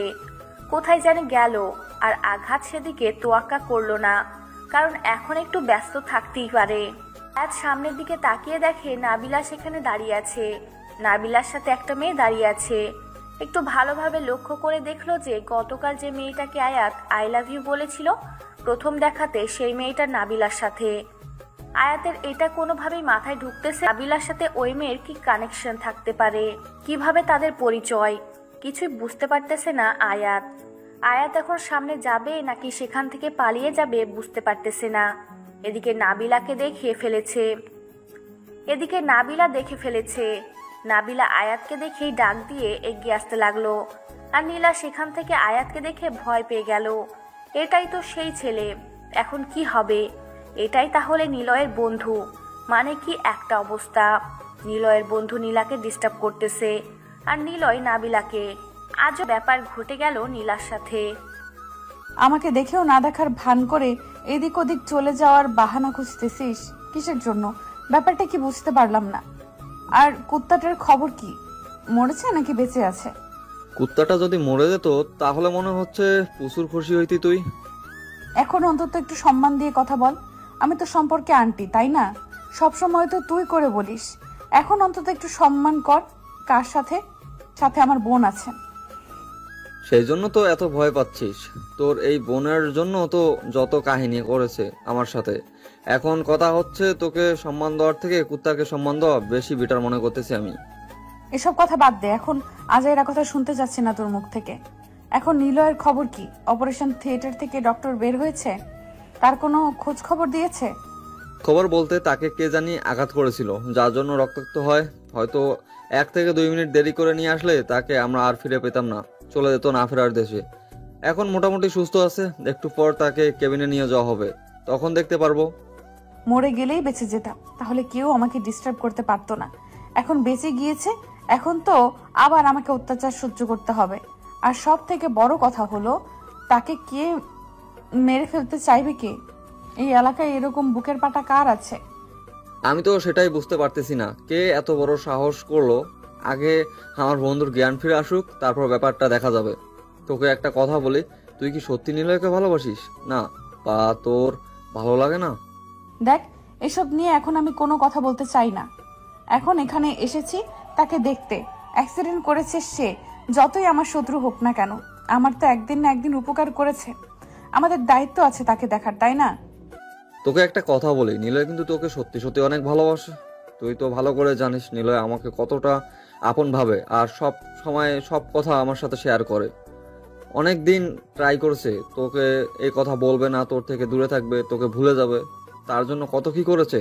তোর সামনে গত 15 দিন যাবৎ সে যায় না ঠিক মতো, কিন্তু হঠাৎ করে তার কি যে হয়ে গেল, নিজেকে আর কন্ট্রোল করতে পারেনি, তাই তোকে বলে দিয়েছে। আমাদের সম্পর্কটা দিকটা দেখতে হবে না? আমাদের সম্পর্ককে আমরা কিভাবে এরকম একটা সম্পর্ক করতে পারি বল? আর বিয়ে করা মানে কি বুঝতে পারতেছিস? আর তোকে আমি কি বলবো, তোর জীবন, তুই যদি এখন বলিস যে আমার বন্ধুকে তোর ভালো লাগে না, তোর সম্পর্ক এসব কোনো কিছু ম্যাটার করে না, তোরা তোদের মতো লাইফ এনজয় করবি, বাকিরা বাকিদের মতো কথা বলে যাবে, এটাই স্বাভাবিক, এটাতে কোনো ম্যাটার করে না। এখন এসব নিয়ে বকবক করতে পারবো না তোর সাথে, চুপ করে থাক। তুই যদি আর একটা বিষয় নিয়ে কথা বলেছিস তাহলে কিন্তু তোকে থাপ্পড় দিয়ে এখান থেকে পাঠিয়ে দেবো বাসায়। চুপচাপ থাকবি, আমাকে আমার মতো এখানে থাকতে দে। টেনশনে আছি এমনিতেই। তোর আবার কি নিয়ে টেনশন হচ্ছে? তুই তো এক্ষুনি বললি যে আমার বন্ধু মরে গেলে তোর ভালো হইতো। এই কথাটা বলতে তোর একটু বুক কেঁপে উঠলো না? কিভাবে কথাটা বলতে পারলি তুই? আর কি বলবো তোকে? আচ্ছা, তোর যা মন চায় তুই তাই কর, আমি যাচ্ছি। কোথায় যাচ্ছিস? আমাকে সঙ্গে করে নিয়ে যা, আমি দেখি তোর বন্ধুর কি অবস্থা। এখন তো মনে হয় কেবিনে শিফট করে দিয়েছে। তোকে দেখতে হবে না, তুই চলে যেতে পারিস। আমার বন্ধুর প্রতি যেহেতু তোর কোনো মায়া নেই, আমার মতে তার থেকে দূরে থাকাই উচিত তোর। বেশি বকবক করবি না, মাথা গরম আছে। এখন ন্যাকামি একদম করবি না। আচ্ছা চল, আমি তোকে নিয়ে যাচ্ছি, কিন্তু বেশি বকবক করবি না। তোর কোনো কথার উত্তর দিতে আমি পারবো না। আর একটা কথা কি শোন, আমাদের ফ্যামিলি নিলয়ের ফ্যামিলির তুলনায় কিচ্ছু না। তাই আমি চাই না গরিব বড়লোকের মাঝে একটা সম্পর্ক তৈরি করতে। সারা জীবন এরকম সম্পর্ক দেখেছি, বাট একটা সম্পর্ক টিকে থাকেনি। এত বাহানা কথা আমি শুনতে পারবো না। তুই যদি নিলয়কে পছন্দ করে থাকিস তাহলে আমি সবকিছু ব্যবস্থা করব। আর তুই যেটা ভাবতেছিস সবাই কিন্তু এক হয় না, কথাটা মাথায় রাখিস। আসলে আমি কনফিউশনের মধ্যে আছি, কি করব না করব বুঝতে পারতেছি না। আমি কোনটা করলে আমার জন্য ঠিক হবে বা কোনটা বললে আমার জন্য ভুল হবে, আমি এটাই সিদ্ধান্ত নিতে পারতেছি না। এত টেনশন করতে হবে না তোকে। নিলয়ের পরিবারকে আমি ভালো করে চিনি। যদি তোকে কেউ কিছু কটাক্ষ করে কথা বলে, আমি তার বিরুদ্ধে কথা বলবো। তোকে কিচ্ছু বলতে হবে না, তুই শুধু আমাকে বলবি, আমি আর নিলয় তাকে উচিত শিক্ষা দেবো, সমস্যা নেই। নিলয়ের বাবা যদি আমাকে মেনে না নেয় আর আমাদের সম্পর্কটা তো অন্য আর সমাজের লোকে যদি শুনে, তাহলে কি হবে? তাদের মান সম্মান থাকবে? সেটা আমি দেখে নেবো। এখন চল, এই যে ডক্টররা বেরিয়ে গেল, তার মানে নিলয়কে এখন রুমে নিয়ে যাওয়া হয়েছে। নাবিলা আর আয়াত সাথে নীলা তিনজনে একসাথে চলে আসলো। এসে দেখে রুমের ভেতর অনেক মানুষ জমা হয়েছে।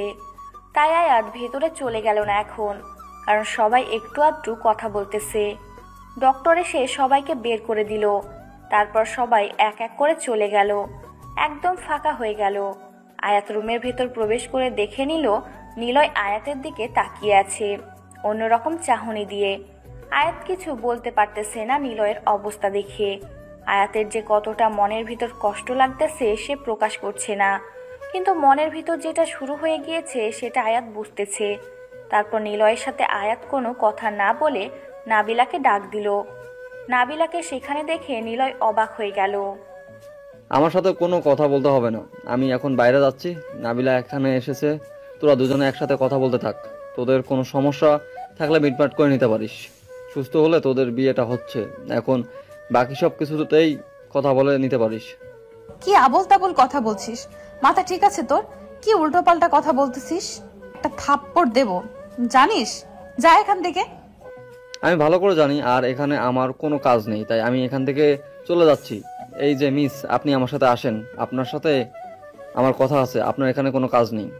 তুই একটু তার সাথে গিয়ে বাইরে থাক, আমার জন্য অপেক্ষা কর। আমি একটু কথা বলে বাইরে যাচ্ছি, 2 মিনিট সময় নিচ্ছি। তুই তাতে একটু আয়াতের সাথে থাক, আমি একটু কথা বলে বাইরে যাচ্ছি। নীলা তো অনেক ভয় পাচ্ছে, কিন্তু কিছু করার নেই। এই অবস্থায় তো নাবিলাকে এই কথাগুলো বলা সম্ভব না। আর নীলা ভয় পেলেও তাকে এখন আয়াতের সাথে যেতে হবে বাধ্যতামূলক। আয়াত একটা মুচকি হাসি দিয়ে নীলাকে নিয়ে বাইরে চলে গেল আর বাইরে থেকে দরজা লাগিয়ে দিল। আর নাবিলাকে বলল যেন দরজাটা লাগিয়ে দেয়, যাতে করে ডিস্টার্ব করতে না পারে তার জন্য। আর নাবিলা সেখানে বসে আছে চুপচাপ, আর নিলয়ের দিকে এক দৃষ্টিতে তাকিয়ে আছে। আর নিলয় নাবিলার দিকে এক দৃষ্টিতে তাকিয়ে আছে। কেউ কোনো কথা বলতেছে না, দুজনেই রোবট। নাবিলা তাকিয়ে থাকতে থাকতে হঠাৎ করে কান্না করে দিল, যেটার জন্য নিলয় মোটেও প্রস্তুত ছিল না। যে মেয়েটা তাকে সহ্য করতে পারে না সেই মেয়েটাকে কান্না করতেছে, ব্যাপার কি? এটা তো মোটেও ঠিক হচ্ছে না। নিলয় কি বলবে না বলবে ভেবে পাচ্ছে না। এখন সে উঠে এসে বসবে সেই শক্তিটাও নেই, তার শুয়ে থাকা ছাড়া উপায় নেই। ডক্টর বলেছে 3 দিন সময় লাগবে, আর এই 3 দিন তাকে বিছানায় শুয়ে থাকতে হবে। উঠে বসা তো দূরের কথা, একটু নড়াচড়াও করা যাবে না। 3 দিন তাকে শুয়ে থাকতে হবে। তাই নিলয় নিজের ইচ্ছা থাকা সত্ত্বেও উঠে বসতে বা একটু নাবিলার কাছে যেতে পারল না। আরে আন্টি, আপনি কান্না করতেছেন যে, ব্যাপার কি? আপনার তো চোখে পানি মানায় না। তুই এভাবে কথা বলবি না আমার সাথে, কুত্তা। এভাবে বেঁচে আছিস কেন? মরে গেলেই তো পারতি, তাহলে তো আমি সব ঝামেলা থেকে মুক্তি পাইতাম। তাই নাকি? এই কথা আগে বলবেন না যে আমি মরে গেলে আপনি শান্তিতে বা খুশিতে থাকতে পারতেন, তাই না? তাহলে আমি একদম পুরো কিভাবে মরে যাওয়া যায় সেই চেষ্টাটাই না হয় করতাম। হয়েছে, আর কথা বলতে হবে না। তুই মরে গেলে আমার কেউই তো আমাকে জ্বালাতন করতে পারবে না। কেউ বউ বলে ডাকতো না। আমি কি বলবো? তোর যখন খবর শুনেছি তখন আমার ভেতরটা ভেঙে গিয়েছিল। কেন? আমি আপনার কি হয়েছে? আমি মরে গেলে, আমার কোনো কিছু হলে আপনার হৃদয় ভেঙে চুরমার হবে? আমি তো আপনার কিছুই না। আপনি তো আমাকে বলেছেন। বেশি বকবক করবি না, সব কথা মুখ দিয়ে বলতে পারবো না। বুঝে নিলে নে, না নিলে চুপচাপ এখানে শুয়ে আছিস, শুয়ে থাক। বেশি কথা বলবি না, মাথা গরম আছে কিন্তু। আচ্ছা, তাহলে আমি আয়াতকে বলে দিচ্ছি বিয়ের বন্দোবস্ত করতে। যত প্রকার আয়োজন আছে সব হবে আমাদের বিয়েতে। আমি আয়াতকে বলতেছি, সবকিছু সে করে দিবে। শখ দেখে বাঁচি না। উনি বিছানা ছেড়ে উঠতে পারে না, আবার বিয়ের জন্য পাগল। কি বলবো, যা ইচ্ছা তাই বলে দিচ্ছে। মাথা পুরো নষ্ট হয়ে গিয়েছে নাকি? এসব হয়েছে আপনার জন্য। আপনাকে ভালোবাসার পর থেকে না সবকিছু আমার উল্টাপাল্টা হয়ে গিয়েছে। কেন আপনি আমার সামনে এসেছিলেন বলেন তো? এই হরিণ দুটো, টানা টানা চোখ, চোখের কাজল, হালকা মেকআপ, পুরো পরীর মতো কে বলেছিল আপনাকে আমার সামনে নিয়ে আসতে? এত সুন্দর করে আল্লাহ তাআলা এত সুন্দর করে সৃষ্টি করেছে যে আপনাকে দেখে আমি মুগ্ধ। আপনাকে ছাড়া আমি সারা জীবন থাকতে পারবো না, আমার পক্ষে সম্ভব না। এত সুন্দর দুষ্টু মিষ্টি চেহারা আমার থেকে, বয়সে সিনিয়র, একটু ভালোবাসা পাবো, একটু শাসন পাবো, তার থেকে কি মজা। খুব মজা, তাই না? বিয়েটা আগে হতে থে, তারপর দেখ তোর কি অবস্থা করি। বলতেছি না, শাসন করবে, আদর করবে, দুষ্টু মিষ্টি খুনসুটি করবে, সব হবে। কিন্তু যখন বিয়েটা হয়ে যাবে না, তখন বুঝতে পারবি যে আমি কি জিনিস। খুব তো আমাকে বিয়ে করার ইচ্ছা, তাই না? দেখা যাবে। আমিও তো সেটাই দেখতে চাই যে কত সুন্দরভাবে আমাকে পরিপাটি করে রাখে আমার সিনিয়র আন্টি বউ। আমিও সেটাই দেখতে চাই। আর একটা কথা, কি মনে করে আপনি রাজি হয়ে গেলেন এটাই বুঝলাম না এত তাড়াতাড়ি। আমি তো ভেবেছিলাম 1 বছর আপনার পিছনে ঘুরতে হবে। অ্যাক্সিডেন্টটা না করলে 1 বছর কেন, 5 বছর তোরে আমার পেছনে ঘুরাইতাম, বুঝছিস? অ্যাক্সিডেন্ট করেছে বিধায় নিজেকে আর কন্ট্রোল করতে পারলাম না, তাই বলে দিলাম। ধন্যবাদ ভাই তোদেরকে, তোরা যদি আমাকে এভাবে অ্যাক্সিডেন্ট না করতে তাহলে হয়তো আমি আমার ভালোবাসাকে পেতাম না। তাদেরকে কাছে পেলে কি যে একটা ভালোবাসা দিব যেটা বলার বাহিরে। আর একটা কথা, তোকে নাকি পেছন থেকে কেউ ধাক্কা দিয়েছে। আয়াত আমাকে বললো তোর এলাকায় কোনো শত্রুর অভাব নেই, কখন জানি মরে পড়ে থাকিস। আমাকে সারা জীবন কষ্ট পাইতে হয়। এত সহজে হলে তো হয়েই যেত। আর আমি এখন একটু কথা কম বলতেছি, কারণ তাড়াতাড়ি আমাকে সুস্থ হতে হবে। আর ডক্টর বলছে কথা কম বলতে। তুমি একটু চুপচাপ আমার পাশে শুয়ে থাকো, আমার এখানে আসো, আমার মাথায় হাত বুলিয়ে দাও। আমি এসব কিছু করতে পারবো না। এখন যেটা বলেছি সেটা শুনে খুশিতে ঘুমিয়ে পড়, কোনো কথা হবে না। আমি এখন বাড়িতে যাচ্ছি। এটা কোনো কথা হলো? এটা তো স্বার্থপরের মতো কথা হয়ে গেল, তাই না?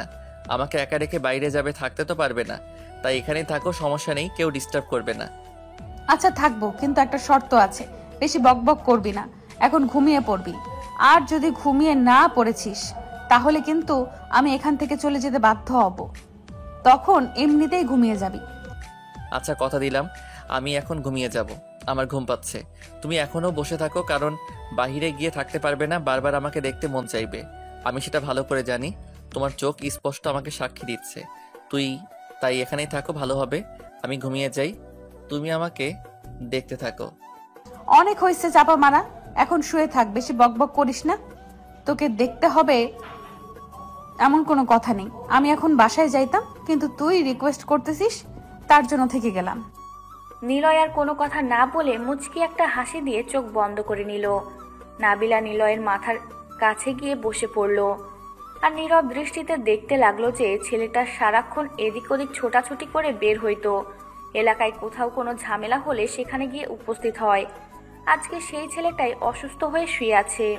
নাবিলা কখনো কল্পনাও করতে পারেনি যে আজকে সুস্থ সবল একটা মানুষকে সে সকালে দেখলো, দুপুরের পর তাকে হসপিটালে দেখতে হবে। নাবিলা শুধু একটা কথাই চিন্তা করতেছে, যদি তার কোনো শত্রু তৈরি হয় তাহলে তো তাকে সবসময় নিরাপত্তার মধ্যে থাকতে হবে।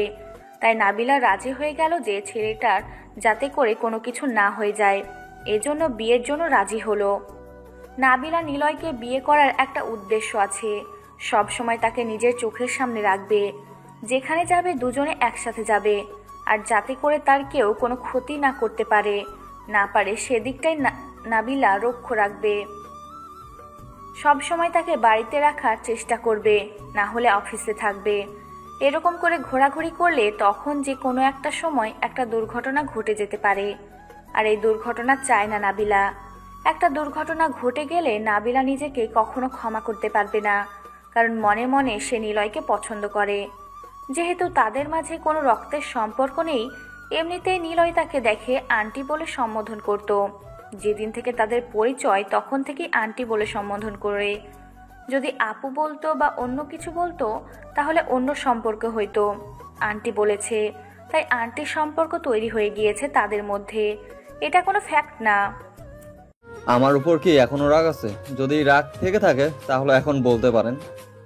আচ্ছা, আমি আপনাকে একটা প্রশ্ন করতে পারি, যদি আপনি আমাকে অনুমতি দেন? কারণ আপনি আমার কাছে একটা অপরিচিত মানুষ, আমি আপনাকে চিনি না, তো আপনার কাছ থেকে পারমিশন নেওয়া এটা আমার কর্তব্য। আপনি তো একটা কথা জিজ্ঞেস করবেন, সেটার জন্য আবার অনুমতি নিতে হয়? আপনি বলতে পারেন, সমস্যা নাই, যে কোনো প্রশ্ন করতে পারেন, আমি সব প্রশ্নের উত্তর দিতে রাজি। কথা হচ্ছে এটা যে আপনি আমাকে প্রথম দেখাতে কিভাবে প্রপোজ করতে পারেন? আপনি তো আমাকে চেনেন না, জানেন না, হঠাৎ করে একটা মেয়েকে দেখলেই প্রপোজ করতে হবে? এরকম কাজ কতটা মেয়ের সাথে করেছেন? কি বলতেছেন এসব? আপনি প্রথম ব্যক্তি যাকে আমি প্রথম দেখাতেই প্রপোজ করছি। এর আগে এমনিতেই মেয়ে দেখলে এমনিতেই দেখা করা বা কথা বলার চেষ্টা করতাম, বাট কখনো কথা বলা হয়নি। কিন্তু আপনাকে দেখে কেন জানি আমি নিজেকে কন্ট্রোল করতে পারিনি। আপনি আপনার আম্মুকে ডাকলেন, আমাকে দৌড়ানি দিল, ব্যাপারটা আসলে হাস্যকর ছিল। সেটা তো কম হয়ে গিয়েছে, ইচ্ছে তো করতেছিল যে আপনাকে জুতা পেটা করব, কিন্তু আপনার ভাগ্য ভালো যে আমরা এখানে নতুন এসেছিলাম। যদি কিছুদিন আগে আসতাম তাহলে হয়তো আপনার অবস্থা খারাপ হয়ে যেত। আপনার সাহসের প্রশংসা না করে পারতেছি না, আপনার সাহসের প্রশংসা করতেই হয়। সেটা তো হয়তো মোটামুটি করতে নাও পারতেন, তাহলে উল্টাপাল্টা কিছু হয়ে যেতে পারতো আপনার সাথে। এখন এই টপিক নিয়ে কথা বলতে ইচ্ছে করছে না। এখন নাবিলার নিলয় ভাইয়ার বিয়ের ব্যবস্থা করতে পারবেন কি আপনি? আমি যেটা বুঝলাম, নাবিলা নিলয় ভাইকে পছন্দ করে, কিন্তু তাদের সম্পর্কের জন্য নাবিলা আপু কনফিউশন আছে, কি করবে না করবে। সেটা নিয়ে আপনাকে টেনশন করতে হবে না, আমি বাকি সবার সাথে কথা বলে সবকিছু ঠিকঠাক করে রাখবো। নিলয় সুস্থ হলে তাদের বিয়ে দেওয়ার ব্যবস্থা করব। আর একটা কথা, আপনার কি কোনো বয়ফ্রেন্ড আছে বা কাউকে পছন্দ করেন বা কোনো বাগদত্তা আছে? না হলে আমি একটু ট্রাই করতাম আর কি। এসব করে কোনো লাভ হবে না, কারণ আমি আপনাকে পছন্দ করি না, আর আপনার মতো ভণ্ড বদমেজাজি ছেলেদের আমি মোটেও পছন্দ করি না, বুঝেছেন? আপনি ভালোবাসা দিয়ে সবকিছু ঠিক করে দিলেই তো, সেটা দায়িত্ব নিলেই তো হয়। এভাবে মাঝ রাস্তায় না করে দেওয়ার কি আছে? একটু সুযোগ দিলেই হয়তো পরিবর্তন হতেই পারি। কিছুদিন পর যেই লাউ সেই কদু হয়ে যাবে বলে লাভ নেই, তাই আমি আপনাকে কোনো পাত্তা দিচ্ছি না। এসব কথা থেকে বিরত থাকুন এবং এখন ওদেরকে নিয়ে টেনশন করেন। একটু ভেবে দেখেন কি করা যায় না যায়, এরকম মুখের ওপর তো কিছুই নাই। কথাগুলো একটু ভেবে দেখেন, আমার সম্পর্ক কি হতে পারে না? আমি কি এতটাও খারাপ? আমার বিষয়ে কি আপনি জানেন? এটাই তো সব থেকে বড় সমস্যা, আমি আপনার বিষয়ে কিছু জানি না, বুঝেছেন? এখন এসব নিয়ে কথা বলা বন্ধ করেন, মাথা ব্যথা করতেছে। আমি তো অনেক বকবক করছি আপুর সাথে তখন থেকে। আপনার যেটা ইচ্ছা সেটাই করেন, তাহলে আমি নিজেকে চুপ করে রাখতেছি। কারণ একজন মানুষকে যত বেশি প্রাধান্য দেওয়া হয় তখন সেই মানুষটাকে অপর মানুষটা তুচ্ছ মনে করে, এটাই বাস্তবতা। আচ্ছা শোনেন, একটা কথা বলি, আপনি আমার জন্য কি করতে পারবেন? মানে আপনার ক্ষমতার ভেতরে কি এমন আছে যেটা আপনি আমার জন্য করতে পারবেন, বলেন। শুধু একবার বলে দেখেন, যদি আমার সাধ্যের মধ্যে হয় তাহলে আমি বলে দেবো যে আমি পারবো, সাধ্যের বাইরে হলে বলবো যে ঠিক আছে আপনি আপনার মতো থাকেন, আমি আমার মতোই থাকি। কারণ একজনের ইচ্ছার বিরুদ্ধে কোনো কিছু করা উচিত না। আমাদের মাঝে এখন একটা বন্ধুত্ব করতে চাচ্ছি, একে অন্যের বিষয়ে জানি শুনি, তারপর ভেবে দেখব যদি ভালো লাগে তাহলে পরিবারকে জানিয়ে বিয়ে করব। কোনো প্রেম ভালোবাসা করতে চাই না বিয়ের আগে। আচ্ছা, আপনি যেটা বলবেন সেটাই হবে। এখন তাহলে বন্ধুত্বটাই করি, আপনি যেটা বলতেছেন সেটাই তাহলে চালিয়ে যাব। এসব বিষয়ে কথা বলে মন খারাপ করতে চাই না তাহলে। আয়াত আর নীলা দুজনেই চুপচাপ সেখানে বসে রইল। হঠাৎ করে নিলয়ের বাবা আসাদ চৌধুরী সেখানে আসলো আর আয়াতকে ডেকে নিল তার কাছে। তারপর তারা দুজন কি জানি গোপন আলাপ করলো।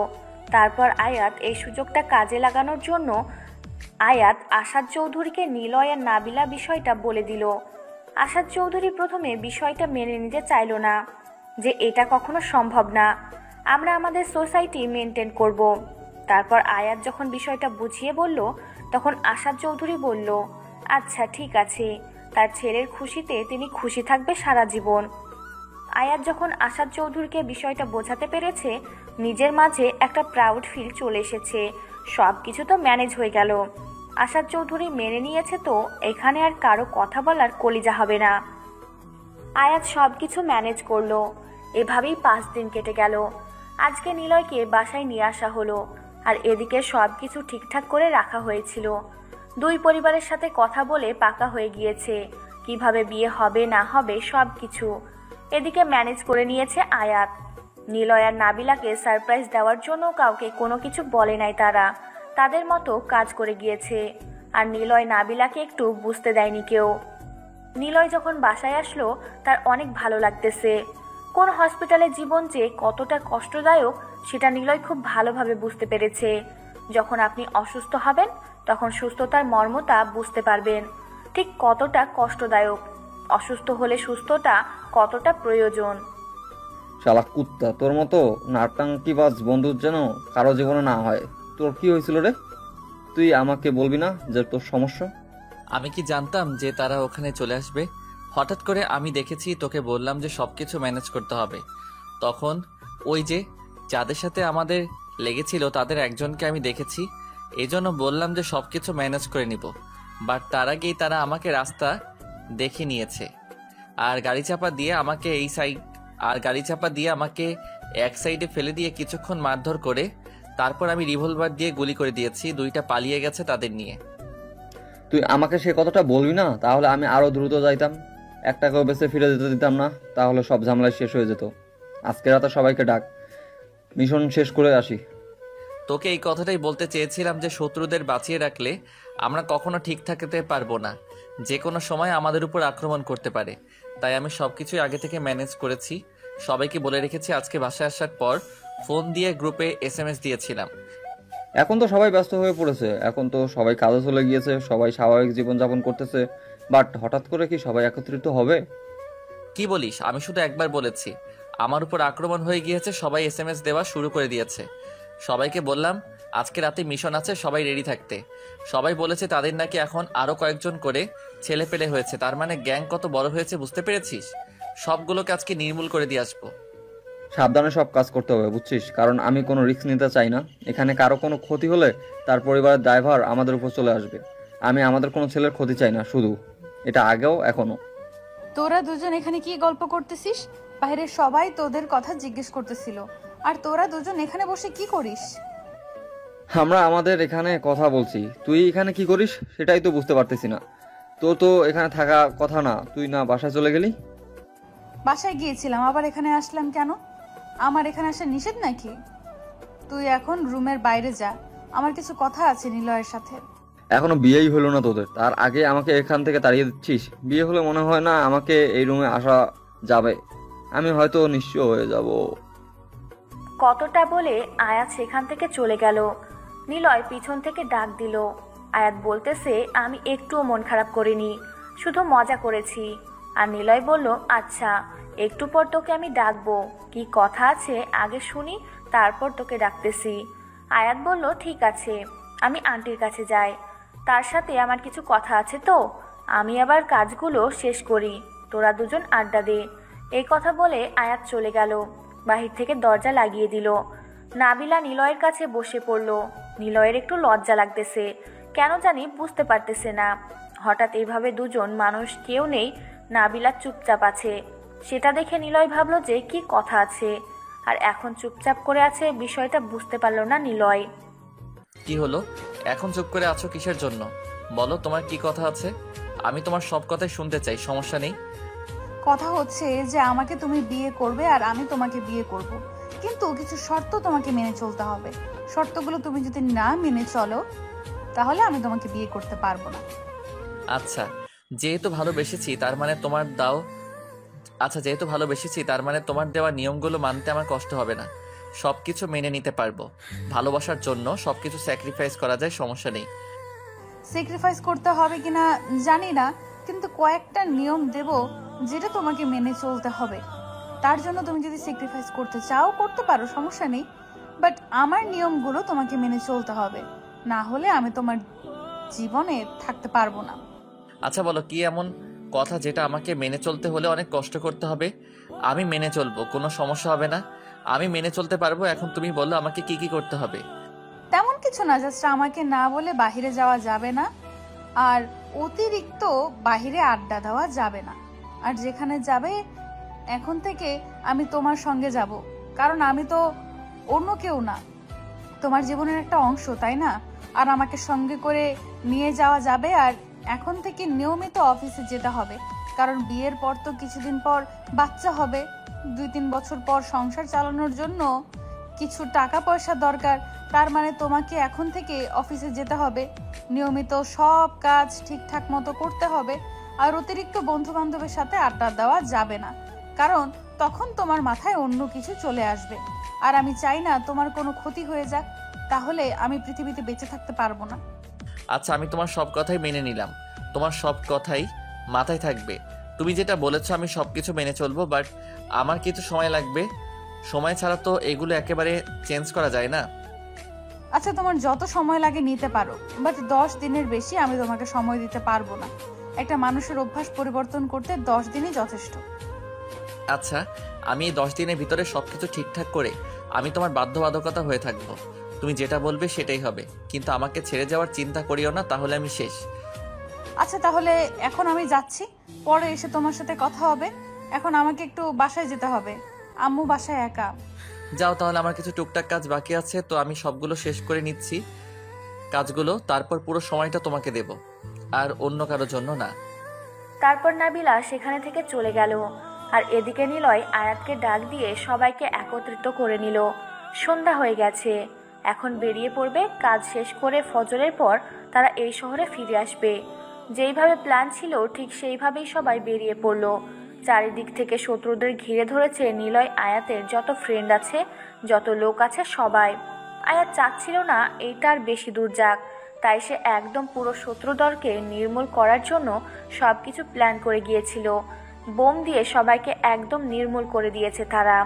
সবাই একটা জঙ্গলে আস্তানা করেছিল, সেই জঙ্গল পুরো আগুন ধরিয়ে দিয়েছে। একটা শত্রু সেখান থেকে বেঁচে ফিরতে পারেনি, কারণ যেদিকে একটা শত্রু পালিয়ে গিয়েছে সেদিকেই আয়াত আর নিলয়ের লোক দাঁড়িয়েছিল আর মেরে ফেলেছে সবাইকে।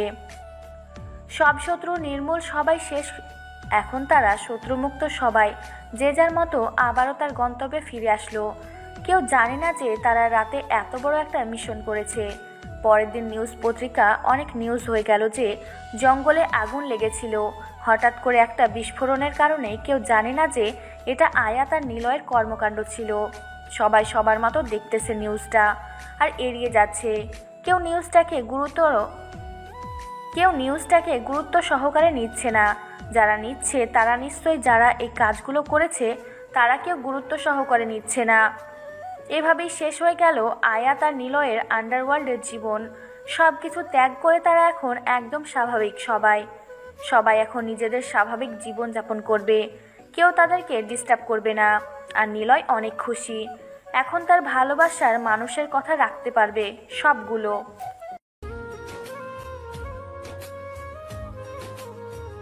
আজকে নিলয় আর নাবিলার বিয়ের সব আয়োজন ধুমধাম করে শুরু করে দিয়েছে। নাবিলার বাড়িতে নাবিলার কাজিনরা এসে ভরপুর বিয়ের আনন্দ শুরু করে দিয়েছে। আর এদিকে আয়াত তো পুরো বাড়ি একাই মনে হচ্ছে মাতিয়ে রেখেছে। আরও নিলয় আর আয়াতের কাজিনরা তো আছেই। আজকে সবাই মিলে পুরো বাড়িটাকে সেইভাবে মুখরিত করে রেখেছে। সব কাজ সম্পূর্ণ করে বরযাত্রী নিয়ে বেরিয়ে পড়ল আয়াত। আর এদিকে নীলা এবং নাবিলার কাজিন সবাই একত্রিত হয়ে গেটে দাঁড়িয়ে আছে বরযাত্রীকে আটকানোর জন্য। নীলা আয়াতকে ফোন করলো যে তারা এখনো কোথায় আছে আর কতক্ষণ লাগবে, কারণ হচ্ছে তারা মরিচের গুঁড়া শরবত বানানো শুরু করে দিয়েছে অলরেডি। মরিচ দিয়ে মিষ্টি বানিয়েছে আর লবণ দিয়ে। বিয়ে তো করতেই যাচ্ছিস, তোর ফিলিংস কেমন? একটু পর তো তুই আমাকে ভুলে যাবি। বন্ধুকে তোর রুমে যাওয়া যাবে না যখন তখন। এখন তো কি বলবো, আমি এত পরিমাণ কষ্টে আছি। কি আর করবো বল, বিয়ে তো করতেই হবে। আর যেখানে ভালোবাসার মানুষকে বিয়ে করতেছি সেখানে তো তুই আসবি, কিন্তু একটু দেখে শুনে আসবি। প্রথম প্রথম বিয়ে করতেছি। সেটা তো বুঝতে পারলাম, প্রথম বিয়ে করতেছিস, কিন্তু তুই তো বিয়ে করে নিলি। আমাকে যে কি হবে আমি তো বুঝতে পারতেছি না। কোনো মেয়েকে পড়াতে পারলাম না তোর। যাই হোক, একটা অ্যাক্সিডেন্ট হয়েছে, সেই অ্যাক্সিডেন্ট দেখতে এসে আন্টি তোর বউ হয়ে গেল। আহা, সবকিছু কপালে থাকা লাগে, বুঝিস নাই? তোর সেই কপালটা হয়নি। আর তুই তো এমন একটা ছেলে যে কোনো একটা যদি মেয়েকে দেখিস তাহলে কোনো কথাবার্তা বলা ছাড়াই প্রপোজ করিস। তোকে ঝাড়ুপেটা করবে না তো কি করবে? এখন এসব কথা বাদ দে, আমরা এসে গিয়েছি। এখন তুমি তোমার প্রিয়তমার কাছে চলে যাবে আর আমি চলে যাব আমার দেশে।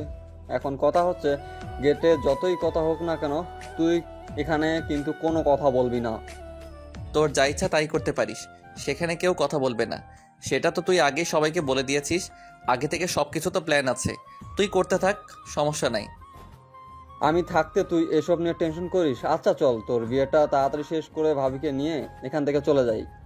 বাসর করবি, মধুর বাসর, আর আমি আমার মতো এনজয় করব বিয়ানদের সাথে। তুই তো একটা নিয়ে থাকবি, আমি 10টা নিয়ে থাকবো। হা হা। লুচ্চামি কম কর, এখন তাড়াতাড়ি সব ব্যবস্থা কর।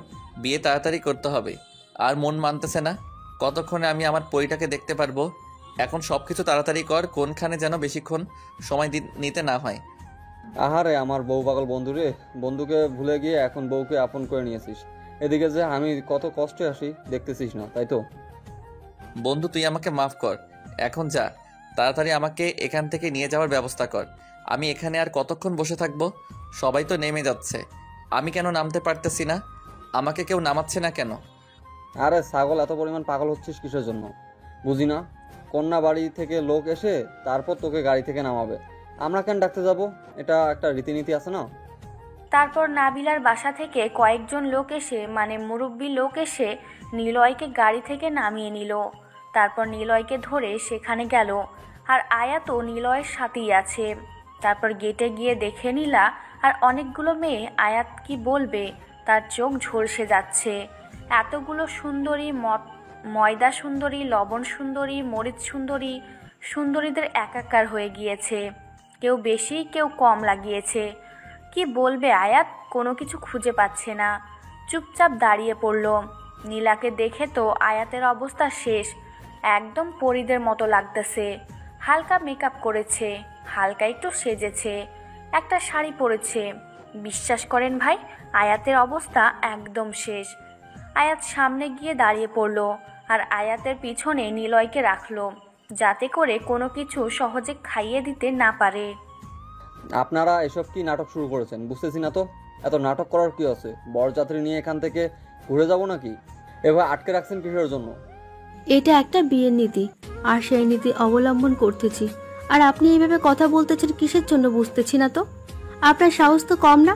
আমাদের দুলাভাই কই? আমাদের দুলাভাইকে সামনে নিয়ে আসুন, আমরা তাকে মিষ্টি মুখ করাবো। এত সহজ হলে তো হয়ে যেত। আমি আগে সবকিছু ট্রাই করব, তারপর আমার বন্ধু খাবে, বুঝছেন আপনারা? আমি সবকিছু আগে খাবো, তারপর আমার বন্ধু খাবে। না হলে কোনো খাওয়া দাওয়া হবে না। আপনাদের কি চাওয়া পাওয়া আছে বলেন, আমরা পূরণ করতে পারলে করব, না পারলে আপনাদেরকে এখান থেকে তুলে নিয়ে যাবো। আমরা যদি আমাদের দুলাভাইকে খাওয়াতে না পারি তাহলে আমরা আমাদের চাওয়া পাওয়া কেমনে চাইব? আপনি কি বুঝে অবুঝের মতো ব্যবহার করতেছেন? আমাদের দুলাভাইকে তো আমাদের মিষ্টিমুখ করাতে হবে, আর তার জন্য আমরা শরবত বানিয়েছি। আমাকে কি পছন্দ হয় না? আমি আগে খাবো, তারপর আমার বন্ধু খাবে। আমি টেস্ট করব, তারপর সেখান থেকে আমার বন্ধু খাবে। ঝামেলা শেষ। আপনাদের বিশ্বাস নাই, সবগুলো লাল টকটক হয়ে আছে। এগুলো মরিচ ছাড়া কিচ্ছু না। আপনারা আগে খান, তারপর আমার বন্ধু খাবে, সমস্যা নেই, আমাকে যদি খেতে না দেন। এত ঝগড়া করতে পারবো না আমরা। দুলাভাইকে চাই আপনি সামনে থেকে সরে দাঁড়ান। আপনার সাথে আমরা কথা বলতে চাই না। কি মেয়েরা, কি হচ্ছে এসব? সবাই চিল্লাচিল্লি শুরু করে দাও। আমাদের দাবি মানতে হবে, মানতে হবে, আমাদের দাবি মানতে হবে। সবাই অনেক জোরে জোরে চিল্লানি শুরু করে দিল। এবার মহাবিপদে পড়ে গেল আয়াত আর নিলয়। নিলয় পিছন থেকে আয়াতকে খোঁটা দিচ্ছে যাতে করে সব ঝামেলা শেষ করে নেয়। আর মিষ্টিগুলো দেখে মনে হচ্ছে সবগুলো মরিচ দিয়ে ভরিয়ে রেখেছে। আর শরবতের কথা কি বলবে, এগুলো যদি এখন নিলয় খায় তাহলে তো বিয়ে করা দূরের কথা, এখান থেকে পালিয়ে যেতে হবে। আর এগুলো কোনোভাবেই যেন নিলয়কে খাওয়াতে না পারে, তার জন্য আয়াত একটা ফন্দি বের করলো। আয়াত হঠাৎ করে ধাম করে টেবিলের উপর পড়ে গেল আর নিজের জামা কাপড় নষ্ট করে ফেললো। আর সবাই এটা দেখে মনে করলো সিরিয়াসলি কিছু একটা হয়ে গেল। সবাই আয়াতকে ধরাধরি করে দাঁড় করিয়ে দিল। আমি এখন ঠিকঠাক আছি, আমার কিচ্ছু হয়নি, মাথাটা ঘুরতেছে তো তার জন্য। এখন বলেন, আপনাদের এসব নষ্ট করে ফেললাম, আপনাদের তো এখন ক্ষতিপূরণ দিতে হবে। কত টাকা দিতে হবে বলেন? বেশি না, 1 লাখ টাকা দিলেই হবে, তাতেই আমরা খুশি। আপনারা আমাদের হাতে 1 লাখ টাকা দেবেন, তারপর আমরা বরকে ভেতরে যেতে দেব। দেখেন, আমরা এতগুলো টাকা দিতে পারবো না, আমরা গরিব মানুষ। আমরা এখান থেকে চলে যাচ্ছি, পরে দেখবেন যে সকালে এমনিতেই মেয়ে আমাদের বাসায় চলে যাবে, আমরা তখন আমাদের বন্ধুর সাথে বিয়ে দিয়ে দেবো, তার ঝামেলা শেষ। এত ঝামেলা করতে পারবো না, আমরা এতগুলো টাকা দিতে পারবো না। এখন 10,000 টাকা দিচ্ছি, যদি নিতে চান নিতে পারেন, না চাইলে কালকে যখন আমাদের বাসায় মেয়ে যাবে তখন মেয়ের সাথে ছেলের বিয়ে দিয়ে দেবো, সব কিচ্ছা খতম। কিপটে দেখেছি, আপনার মতো কিপটে মানুষ আমি আমার জীবনে কখনো দেখিনি। আচ্ছা দেন, আমরা তাতেই রাজি আছি। কি আর করার, এত কিপটা মানুষ পরে আমার যেটা দরকার আমি সেটা উসুল করে নিতে পারবো, সমস্যা নেই। পরেরটা পরে দেখা যাবে, এখন ঝামেলা শেষ করেন, আমাদের ভিতরে যেতে দেন। আর আমি অনেক ক্লান্ত, এখন আমার জামা কাপড়ের অবস্থা খুব খারাপ, আমাকে এসব চেঞ্জ করতে হবে। আপনার মতো অভিনয় বাস ছেলে আমি জীবনে সত্যি দেখি নাই। আপনি ইচ্ছাকৃতভাবে আমাদের সব খাবার নষ্ট করে দিয়েছেন, আমি সেটা ভালো করেই জানি। কিন্তু একটা কথা মাথায় রাখবেন, আমার দুলাভাইকে তো আমি মিষ্টিমুখ করাবই। তারপর সেখানে কয়েকজন মুরব্বি এসে রাগারাগি করলো যে টাকা দিয়েছে তারপরও এত কথা কিসের। বরযাত্রী তাড়াতাড়ি যেন ভিতরে নিয়ে যাওয়া হয়, তার জন্য সবাই তৎপর হয়ে উঠল। আর রাত অনেক হচ্ছে, বিয়েটা তাড়াতাড়ি সম্পূর্ণ করতে হবে, খাওয়া দাওয়া করতে হবে। বরযাত্রী কন্যাকে নিয়ে চলে যাবে, অনেক কাজ বাকি আছে। আর এখানে যদি সব সময় নষ্ট করে তাহলে তো হয় না। নিলয় আয়াতের সাথে গিয়ে তাকে যেখানে বসা উচিত সেখানে বসিয়ে দিল। আয়াত সেখানে নিলয়কে বসিয়ে দিল। তারপর সবাই অনেক মজা মাস্তি করা শুরু করলো। কাজী সাহেব এসে বিয়ে পড়ানো শুরু করে দিল। সব কিছু ঠিকঠাক মতো হয়ে গেল। তারপর কন্যার কাছ থেকে সব কিছু জেনে শুনে কন্যার মতামত নিয়ে বিয়েটা সম্পূর্ণ করে দিল। তারপর খাওয়া দাওয়া শেষ, সব ঝামেলা শেষ, এখন কন্যা বিদায় দিবে। তখন নাবিলা যেটা কান্না শুরু করে দিল। নিলয় এমন হাসি পাচ্ছে, মনে হয় হেসে তার পেটে যাচ্ছে। ভিতরে ভিতরে আয়াতকে ডেকে এনে আয়াতের সাথে কথা বলতেছে আর হেসে কুটি কুটি হয়ে যাচ্ছে।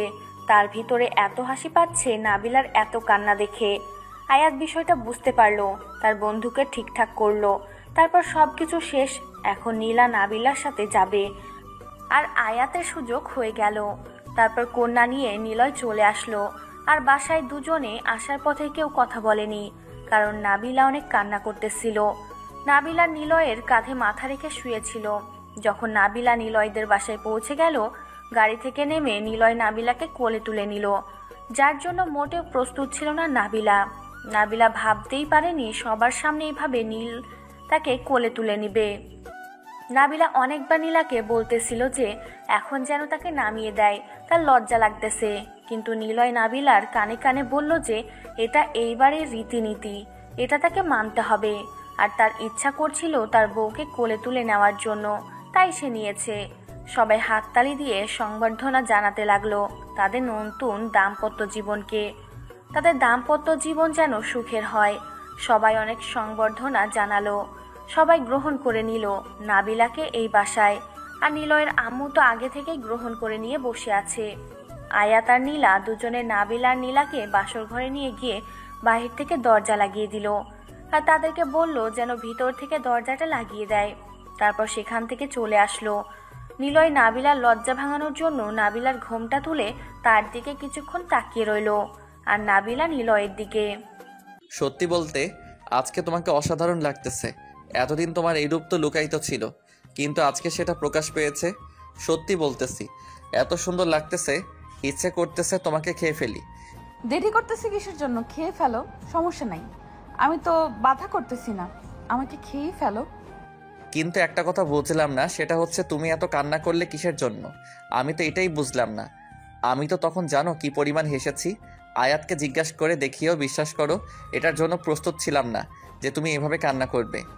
তুমি যদি একটা মেয়ে মানুষ হতেই তাহলে বুঝতে পারতে যে আমি কেন কান্না করতেছি। তাদের সাথে আমার সম্পর্ক জন্ম থেকে, আর তাদেরকে ছেড়ে আসতে কান্না হবে না? কষ্ট হবে না? সেটা অবশ্য ঠিক বলেছ। আচ্ছা, এখন কি করবে? এই অবস্থায় থাকবে নাকি তোমার যদি খারাপ লাগে তাহলে কিন্তু গোসল করে ফ্রেশ হয়ে নিতে পারো, তারপর না হয় রোমান্স শুরু করব। আজকের পরে থাকবো। আজকে এভাবেই সব কিছু হবে, কারণ নিজের একটা ইচ্ছা থাকা উচিত। সব ইচ্ছা তো পূরণ করার একটা মন মানসিকতা থাকা উচিত। আমারও কিছু ইচ্ছা আছে, আমি সেগুলো পূরণ করব আজকে। তোমাকে বাধা করেছে কে? শুরু করে দাও, আমি তো তোমার জন্য প্রস্তুত।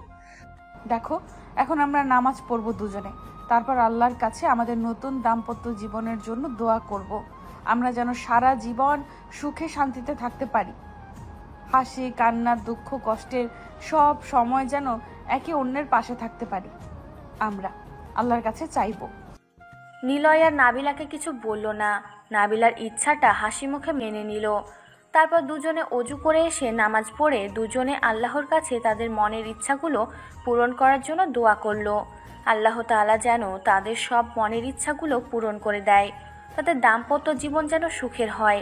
আজকে থেকে একটা হালাল পবিত্র সম্পর্ক আবদ্ধ হলো। তাদের সম্পর্কটা যেন সারা জীবন হয়, একে অন্যের দেহে যতদিন প্রাণ আছে তারা যেন ততদিন একে অন্যের সাথে থাকতে পারে। নামাজ শেষ করে নিলয় নাবিলাকে কোলে তুলে নিয়ে বিছানার উপর শুয়ে দিল। তারপর নাবিলার উপর নিলয় শুয়ে পড়ল। নাবিলার লজ্জা লাগতেছিল, তাই সে চোখ বন্ধ করে নিলয়ের স্পর্শ অনুভব করতে লাগলো।